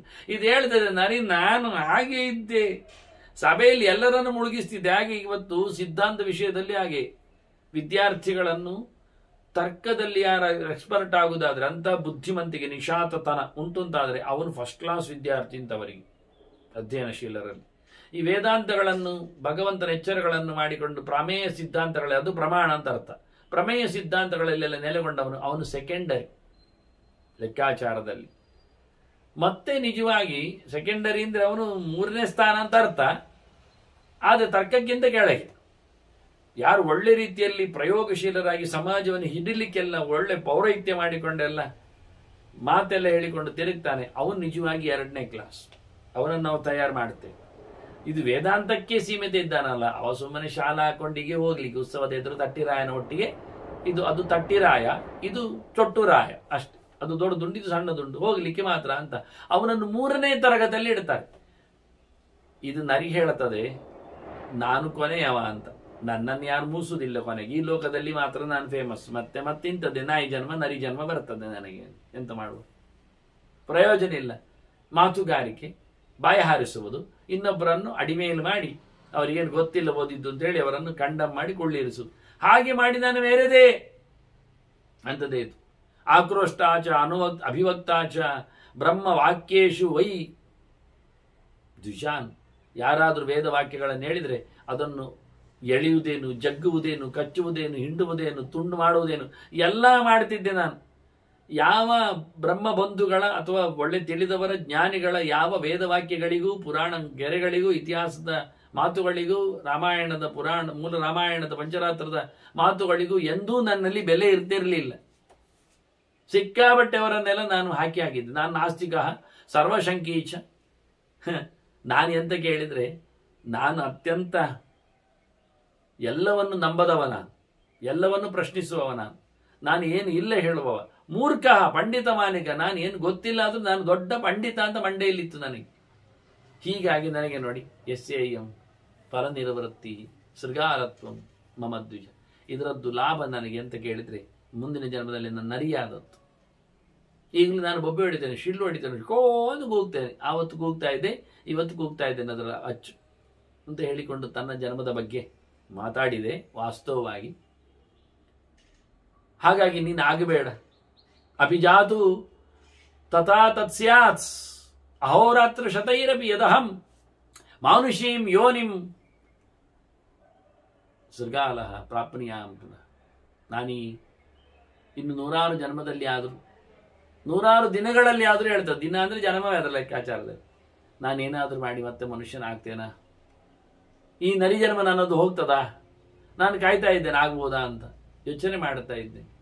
ನಾನಾಗ ಖಂಡಿತವಾಗಿಯೂ ಸಹ ಹಾಗಾಗಿ ಬಿಟ್ರೆ ನಾನು ಒಳ್ಳೆ ರೀತಿಯಿಂದ ಅಪ್ರಭತ್ತಶ್ಚ ಯಜ್ಞದಾನ ತಪೋರತಃ ಸಯಷ್ಟಶ್ಚ, ನಾನು ಒಳ್ಳೆ ಯಜ್ಞ ಮಾಡುತ್ತಾ, ಹೋಮ ಮಾಡುತ್ತಾ, ನಾನು ಒಳ್ಳೆಯವನಾಗಿ ಇನ್ನೆಂದೂ ಈ ಬೇಜವಾಬ್ದಾರಿತನದಿಂದ ವರ್ತಿಸಿಕೊಳ್ಳದೆ ಎಚ್ಚರನಾಗಿ, ಶಾಸ್ತ್ರದಲ್ಲಿ ಕರ್ಮ ಹೇಳಿದ್ದು ಯಜ್ಞ ದಾನ ತಪಸ್ಸು ಅಂತ ಶಾಸ್ತ್ರ ಹೇಳಿದ 3 ಕರ್ಮ ಏನುಂಟು ಅದರಲ್ಲಿ ನಾನು ನಿರಂತರ ರತನಾಗಿ ಜ್ಞೇಯಂ ಜ್ಞಾತ ತಿಳಿಬೇಕಾದ್ದನ್ನು ತಿಳಿಯುತ್ತಾ, ಭಯವೊಮ್ಮೆ ವರ್ಜ್ಯಂ ವರ್ಜಯಿತಾ ತತ, ಬಿಡಬೇಕಾದ್ದನ್ನು ಬಿಡುತ್ತಾ. ಒಳ್ಳೆ ಹೇಳ್ತದೆ, ತಿಳಿಬೇಕಾದ್ದನ್ನು ತಿಳಿಬೇಕು, ಬಿಡಬೇಕಾದ್ದನ್ನು ಬಿಡಬೇಕು ಅಂತ. ಮನುಷ್ಯ ಇವತ್ತು ತಿಳಿಬೇಕಾದ್ದನ್ನು ತಿಳಿದಿಲ್ಲ, ಬಿಡಬೇಕಾದ್ದನ್ನು ಬಿಡ್ತಾ ಇಲ್ಲ. ಬಿಡುವುದನ್ನು ತಿಳಿತಾ ಇದ್ದಾನೆ, ತಿಳಿಬೇಕಾದ್ದನ್ನು ಬಿಡ್ತಾ ಇದ್ದಾನೆ. ತಿನ್ನಬೇಕಾದ್ದನ್ನು ತಿನ್ನುವುದಿಲ್ಲ, ತಿನ್ನಬಾರ್ದನ್ನು ತಿಂತಾನೆ. ಎಂಥ ವಿಚಿತ್ರ ಆಗ್ತದೆ. ಇದು ಹೇಳ್ತದೆ, ನಾನಿನ್ನೊಮ್ಮೆ ನರಿಜನ್ಮದಿಂದ ಹೋಗಿ ಮನುಷ್ಯನಾಗಿ ಬಂದರೆ ನಾನು ಬೇಡವಾದ್ದನ್ನು ಬಿಟ್ಟೇ ಬಿಡುತ್ತೇನೆ, ಬೇಕಾದ್ದನ್ನು ಹಿಡಿದೇ ಹಿಡಿತೇನೆ, ಧರ್ಮಶಾಸ್ತ್ರ ಹೇಳಿದ್ದನ್ನು ನಡೆಸೇ ಕೊಡುತ್ತೇನೆ, ಅಧರ್ಮವಾದದ್ದನ್ನು ನಿಲ್ಲಿಸೇ ಬಿಡುತ್ತೇನೆ ಅಂತ ಹೇಳಿಕೊಂಡು ಗಟ್ಟಿ ಮಾಡಿಕೊಂಡಿದೆ, ಮಾತಾಡಿದೆ. ತುಂಬ ಖುಷಿಯಾಯಿತು ಕಾಶ್ಯಪನಿಗೆ, ಹುಡುಗನಿಗೆ. ಅಹೋ ಬತಾಸಿ ಕುಶಲ ಬುದ್ಧಿಮಾನ್ ಚೇತಿ ವಿಸ್ಮಿತ. ಅವನಿಗೆ ಭಯಂಕರ ಆಶ್ಚರ್ಯ ಆಯ್ತು. ಎಲ್ಲ ಒಳ್ಳೆ ಬುದ್ಧಿಮಂತ, ನೀನು ಚಂದ ಮಾತಾಡಿದಿ, ಒಳ್ಳೆ ಹೇಳಿದಿ ವಿಷಯ. ಎದ್ದು ನಿಂತ ಸಮಧಿಷ್ಠತ ಸಮುದೈಕ್ಷತ ತಂಬಿಪುರ. ಅದನ್ನು ನೋಡಿದ ನರಿಯನ್ನು ಜ್ಞಾನದೀರ್ಘೇಣ ಚಕ್ಷುಷ, ಕಣ್ಣರಳಿಸಿ ನೋಡಿದ, ತಿಳುವಳಿಕೆ ತುಂಬಿಸಿಕೊಂಡು ನೋಡಿದ, ಅಂತರ್ದೃಷ್ಟಿಯಿಂದ ಪರಿಗಿಸಿದ, ಜ್ಞಾನದ ಕಣ್ಣಿನಿಂದ ನೋಡಿದ. ನರಿ ಇಷ್ಟು ಚೆನ್ನಾಗಿ ಮಾತಾಡಿದ, ಇದೇನು ಕತೆ, ಯಾರೇನು ಅಂತ. ದದರ್ಶ ಚೈನಂ ದೇವಾನಾಂ ದೇವಂ ಇಂದ್ರಂ ಶಚೀಪತಿ. ಗದಾಯದವನಿಗೆ, ಓ ಇದು ನರಿಯಲ್ಲ, ಇದು ದೇವತೆಗಳ ಒಡೆಯ ಇಂದ್ರ ಬಂದಿದ್ದಾನೆ, ಶಚಿ ರಮಣನಿದ್ದಾನೆ ಅಂತ ಗೊತ್ತಾಗಿ ಖುಷಿಪಟ್ಟು ತತಃ ಸಂಪೂಜೆಯಾಮಾಸ. ಅವನಿಗೆ ಗೌರವ ಕೊಟ್ಟ, ಅವನನ್ನು ಗಮನಿಸಿದ. ಅನುಜ್ಞಾತಸ್ತು ತೇನಾತ ಪ್ರವೇಶ ಸ್ವಮಾಲಯ. ತನ್ನ ಮನೆಗೆ ಅದರ ಹತ್ರ ಹೇಳಿ, ಆಯ್ತು ನಾನು ಮಾಡುತ್ತೇನೆ ಅಂತ ಹೊರಟು. ಬಹಳ ಚಂದವಾಗಿ ಗೊತ್ತು ಮಾಡಿಕೊಂಡ ಇಂದ್ರ ನನ್ನನ್ನು ಕರ್ಮದಲ್ಲಿ ಮತ್ತೆ ಸ್ವಕರ್ಮದಲ್ಲಿ ತನ್ನನ್ನು ತೊಡಗಿಸಿದ್ದಾನೆ ಅಂತ. ಅಲ್ಲ, ಇಂದ್ರ ನರಿಯಾದ್ಯ ಯಾಕೆ ಅಂತ ಒಂದು ಬೇಡ ನಮಗೆ. ಅದವನೇ ಹೇಳಿಕೊಂಡಲ್ಲ, ನಾನು ಒಬ್ಬ ತರ್ಕವಾದಿಯಾಗಿ ಹೇಸಿಗೆ ಮಾಡಿಕೊಂಡೆ, ಅದಕ್ಕೆ ಬಂದದ್ದು ಅಂತ. ಅದು ಸರಿಯೇ? ಅದು ಸರಿಯೇ. ಈಗ ನರಿ ವೇಷ ಹಾಕಿದ್ದಲ್ಲ ಇಂದ್ರ. ಒಂದು ಸರ್ತಿ ಪೃಥುರಾಜ ದೇವರ ವಿಶೇಷವಾದ ಆವೇಶಕ್ಕೆ ಪಾತ್ರನಾದವ ಪೃಥುರಾಜ. ಅದೊಂದು ಪರಂಪರೆಯಲ್ಲಿ ನಿಂತು ಬಂದಾಗ, ವೇನನ ದೇಹಗಳಿಂದ ಅಂಗವೇನ ಅವರದ್ದು ಪರಂಪರೆಯಲ್ಲಿ ಬಂದಾಗ ಮಥನ ಮಾಡಿ ತೆಗೆದಿರತಕ್ಕ ವ್ಯಕ್ತಿ ಆತ. ಅವನಲ್ಲಿ ವಿಶೇಷವಾದ ಭಗವಂತನ ಪ್ರವೇಶ. ಹಾಗಾಗಿ ನೆಲಕ್ಕೆ ಪೃಥ್ವಿ ಅಂತ ಆದದ್ದು. ಅವನಿಂದಾಗಿ ಆಳ್ವಿಕೆಗೆ ಒಳಪಟ್ಟು ಒಳ್ಳೆ ಮಾಡಲಿಕ್ಕೆ ಹೋಗಿ ಅವನ ಹೆಂಡತಿಯಾಗಿ ಹುಟ್ಟಿದವಳು ಪೃಥ್ವಿನ ಹೆಂಡತಿಯಾಗಿ ಅರ್ಚಿ ಬಂದಿದ್ದಾಳೆ. ಈ ಪೃಥುರಾಜ ಯಜ್ಞಯಾಗ ಮಾಡುತ್ತಾ 99 ಅಶ್ವಮೇಧ ಮಾಡಿ 100ನೇದ್ದು ಮಾಡುವಾಗ 100ನೇ ಯಜ್ಞ ಮಾಡಿದ ಇಂದ್ರ ಅಂತ ಲೆಕ್ಕ. ಅದಕ್ಕೆ ಇಂದ್ರ ಆಗದಂತೆ ಅವನ ಕುದುರೆಯನ್ನು ಅಪಹಾರ ಮಾಡಿದ. ಕುದುರೆ ಹೇಗೆ ಅಪಹಾರ ಮಾಡಿದ? ಆಗ ಅವನು ಈ ಒಂದು ವೇಷ ಹಾಕೊಂಡು ಬಂದಿದ್ದಾನೆ, ಪಾಷಂಡಿಗಳ ವೇಷ, ವೇದ ನಿಂದೆ ಮಾಡುವ ವೇಷ ಮಾಡಿಕೊಂಡು ನಾಸ್ತಿಕರಂತೆ ಎಲ್ಲ ಹಾಕಿಕೊಂಡು ವೇಷಗಳನ್ನೆಲ್ಲ ಬಂದಿದ್ದಾನೆ. ಅವನು ಕದ್ದುಕೊಂಡು ಹೋಗುವಾಗ ಅತ್ರಿ ನೋಡಿದ್ದಾನೆ, ಪೃಥುರಾಜನ ಯಜ್ಞಕ್ಕೆ ಗುರುವಾಗಿ ನಿಂತವ, ಹೇಳ್ತಾನೆ ಹೊಡಿಯವನಿಗೆ ಅಂತ. ಪೃಥುರಾಜ ಹೊಡಿಲಿಲ್ಲ. ಹಾಗೆ ಒಂದೆರಡು ಸರ್ತಿ ಆಯಿತು ಹಾಗೆ ಕೆಲಸಗಳು, ಆ ವೇಷಗಳನ್ನು ಹಾಕಿದ್ರಿಂದ. ಆದ್ರಿಂದ ತದವಧ್ಯಂ ಹರೇ ರೂಪಂ ಜಗುರ್ಗುಹು ಜ್ಞಾನ ದುರ್ಬಲಾಹ ಅಂತ ಪಾಷಂಡ ವೇಷವನ್ನು, ಪಾಖಂಡ ವೇಷವನ್ನು, ಪಾಪಿಗಳ ವೇಷವನ್ನು ಪಾಪಿಗಳು ಪಡ್ಕೊಂಡಿದ್ದಾರೆ. ಜ್ಞಾನ ಸರಿ ಇಲ್ಲದವರು ಇದಾಗಬಹುದು ಅಂತ ಹೇಳಿ ಯಾವ ರೂಪವನ್ನು, ಅವನ ರೂಪವನ್ನು, ಕುದುರೆ ಅಪಹಾರ ಮಾಡತಕ್ಕ ಇಂದ್ರನ ವೇಷವನ್ನೆಲ್ಲ ಕೆಟ್ಟವರು ಅನುಸರಿಸಿದ್ದಾರೆ. ಹೀಗಾಗಿ ಅವನು ಇಂತಹ ವೇಷವನ್ನು ಬೇಕು ಅಂತ ಮಾಡಿದ್ದಲ್ಲ, ಅದು ಕ್ರಮ. ಅವರಿಗೆ, ದೇವತೆಗಳಿಗೆ ಹೆಚ್ಚು ಕೆಲಸ ಮಾಡುವುದನ್ನು ನಿಲ್ಲಿಸುವ ಅವರಿಗೆ ಯೋಗ್ಯತೆ ಇದೆ, ಅದಕ್ಕೋಸ್ಕರ ಮಾಡಿದ್ದಾನೆ. ಆದರೂ ಮಾಡುವ ಪ್ರಕರಣದಲ್ಲಿ ಮಾಡಲಿಕ್ಕೆ ಹೋಗಿ, ಹೇಗೆ ಶಿವ ತಾನೇ ದೊಡ್ಡವ ಅಂತ ಹೇಳಿಕೊಳ್ಳಿಕ್ಕೆ ಕೃಷ್ಣನೇ ನಾರಾಯಣನೇ ಹೇಳಿಕೊಟ್ರು, ಮತ್ತೆಂತಪ್ಪ ಪ್ರಾಯಶ್ಚಿತ್ತ ಹೇಳಿಕೊಂಡು ನಿರಂತರವಾಗಿ ರಾಮಕೃಷ್ಣ ಚಿಂತನೆ ಮಾಡುವ ನೆಲೆ ಅವನಿಗೆ ಹೇಳಿಕೊಟ್ರೆ ಹೇಗೋ ಹಾಗೆ ಮಾಡಿದ ತಪ್ಪಿಗೆ ಪ್ರಾಯಶ್ಚಿತ್ತಕ್ಕೆ ಕೃಷ್ಣನಾಮ ಸ್ಮರಣೆ ಮಾಡ್ತಾ ಇದ್ದಾನೆ, ಮಾಡಬೇಕು ಅಂತ ಹೇಳಿದ ಮಾತುಗಳನ್ನು ನಾವು ನೋಡಲಿಕ್ಕೆ ಬರ್ತದೆ. ಹೀಗಾಗಿ ಅವರೆಲ್ಲ ಹೇಳಿಕೊಟ್ಟು ಮಾಡಿದರೂ ಸ್ವಲ್ಪ ಪಾಪಕ್ಕೆ ಭಾಗಿಯಾಗ್ತಾರೆ. ಹಾಗಾಗಿ ಇಂದ್ರ ಹೀಗೆ ಮಾಡಿದ ತಪ್ಪಿಗೆ ಅವನಿಗೆ ನರಿ ಜನ್ಮ ಬಂದು ತೋರಿಸಿ ಇವನನ್ನು ಉದ್ಧಾರ ಮಾಡಿದ ನೆಲೆ ಅಂತ. ಹೀಗೆ ಬಹಳ ಚಂದವಾಗಿ, ಅದೇನೋ ಅಲ್ಪಕಾಲದ್ದೇ ಇರ್ತದೆ, ಬಹಳ ಚೂರೇ ಇರ್ತದೆ. ಆದರೆ ಮಾಡಿಕೊಂಡದ್ದು ಅನುದ್ದಿಷ್ಟವಾಗಿದ್ದರೂ ಅದಕ್ಕೊಂದು ಆಕ್ಷನ್, ಪ್ರತಿಕ್ರಿಯೆ ಇದೆ ಎಂದು ತೋರಿಸಲಿಕ್ಕೆ ಅವ ಬಂದಿದ್ದಾನೆ. ಬಹಳ ಚಂದವಾದಂತಹ ಪಾಠವನ್ನು ಮಾಡಿದ್ದಾನೆ. ಇದರಿಂದ ಮುಂದಕ್ಕೆ ಖುಷಿಪಟ್ಟ ಧರ್ಮರಾಜ ಭೀಷ್ಮರಲ್ಲಿ ಕೇಳುತ್ತಾನೆ, ಈ ಯಜ್ಞದಾನ ತಪಸ್ಸು ಮಾಡಿ ಕೂತ್ಕೊಳ್ಳುತ್ತೇನೆ ಎನ್ನಾರು ಹೇಳಿದ್ರಿಂದ ಯಜ್ಞದಾನ ತಪಸ್ಸಿನಲ್ಲಿ ಏನಾದರೂ ಫಲ ಉಂಟಾ? ಯದ್ಯಸ್ತಿ ದತ್ತಂ ಇಷ್ಟಂ ವಾ ತಪಃ ತಪ್ತಂ ತಥೈವಚ ಗುರುಣಾಂ ವಾಪಿ ಶುಶ್ರೂಷ ತನ್ಮೇ ಬ್ರೂಹಿ ಪಿತಾಮಹ ಅಂತ. ಯಜ್ಞ ದಾನ ತಪಸ್ಸು ಮಾತ್ರ ಅಲ್ಲ, ಗುರುಗಳ ಸೇವೆ ಮಾಡಿದ್ದಕ್ಕೂ ಏನಾದರೂ ಬೆಲೆ ಉಂಟಾ ಅಂತ ಮೇಲೆ ಕೇಳುತ್ತಾನೆ. ನನಗೆಲ್ಲ ಇಲ್ಲಿ ಅಲ್ಲಿ ಎಲ್ಲ ಏನು ಸಿಗುತ್ತೆ ಅದೆಲ್ಲ ನನಗೆ ಗೊತ್ತುಂಟು ಅಂತ ಅವರು ಹೇಳ್ತಾರೆ. ಈ ಲೋಕದ್ದು ಪರಲೋಕದ್ದೆಲ್ಲ ನನಗೆ ಗೊತ್ತಿದೆ, ನಿನಗೆ ಹೇಳುತ್ತೇನೆ.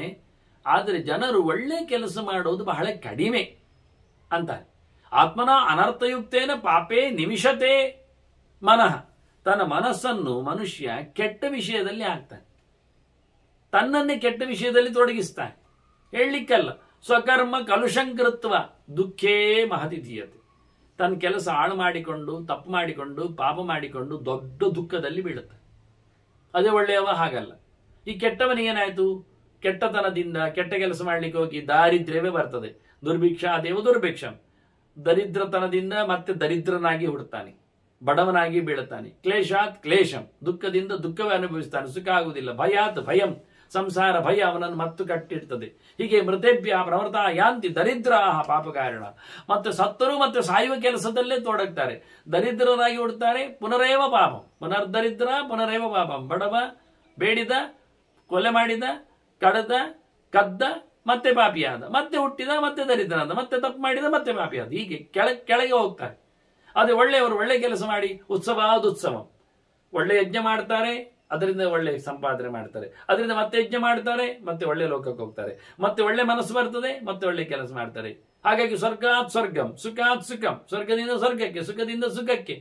ಹೀಗೆ ಶ್ರದ್ಧಾ ದಾನಶ್ಚ ಶಾಂತಾಶ್ಚ ಸತ್ವಸ್ಥಾಹ ಶುಭಕಾರಿಣ. ಒಳ್ಳೆ ಮಾಡುವವರಿಗೆ ದೇವರಲ್ಲಿ ಭಕ್ತಿ ಇರ್ತದೆ, ವೇದದಲ್ಲಿ ಶ್ರದ್ಧೆ ಇರ್ತದೆ, ಕೆಲಸದಲ್ಲಿ ಒಳ್ಳೆ ರೀತಿಯಿಂದ ದುಡಿಮೆ ಸೇರಿಕೊಂಡಿರ್ತಾರೆ, ಸಾತ್ವಿಕವಾಗಿ ಮಾಡ್ತಾರೆ, ರಾಜಸ ತಾಮಸಗಳನ್ನು ದುಡಿಯಿರ್ತಾರೆ. ಒಳ್ಳೆ ಪ್ರಶಾಂತವಾದ ಮನಸ್ಸಿನಲ್ಲಿ ದೇವರ ಎಷ್ಟರದಲ್ಲಿ ಭಗವಂತನೆಡೆಗೆ ಮನಸ್ಸು ಹಾಕಿಕೊಂಡು ಮಾಡೋದ್ರಿಂದ ಅವರು ಉದ್ಧಾರ ಆಗ್ತಾರೆ. ಹೀಗೆ ಕೆಟ್ಟವರ ಕೆಟ್ಟತನ, ಒಳ್ಳೆಯವರ ಒಳ್ಳೆತನ, ಇದು ಎರಡರ ಬಗ್ಗೆ ಭೀಷ್ಮ ಪೀಠಿಗೆ ಹಾಕಿ ಮುಂದೆ ಬಹಳ ಚಂದವಾಗಿ ಈ ಸೇವೆಗಳ ಬಗ್ಗೆ, ದೇವರ ಚಿಂತನೆಯ ಬಗ್ಗೆ, ಗುರುಗಳ ಸೇವೆಯ ಬಗ್ಗೆ ವಿಸ್ತಾರವಾಗಿ ಚಿಂತನೆ ಕೊಡುತ್ತಾರೆ. ಅದರ ಮತ್ತೆ ಕೇಳುವ ವಂದನೆಗಳೊಂದಿಗೆ ಶ್ರೀಕೃಷ್ಣ ನಾರಾಯಣ ನಾರಾಯಣ.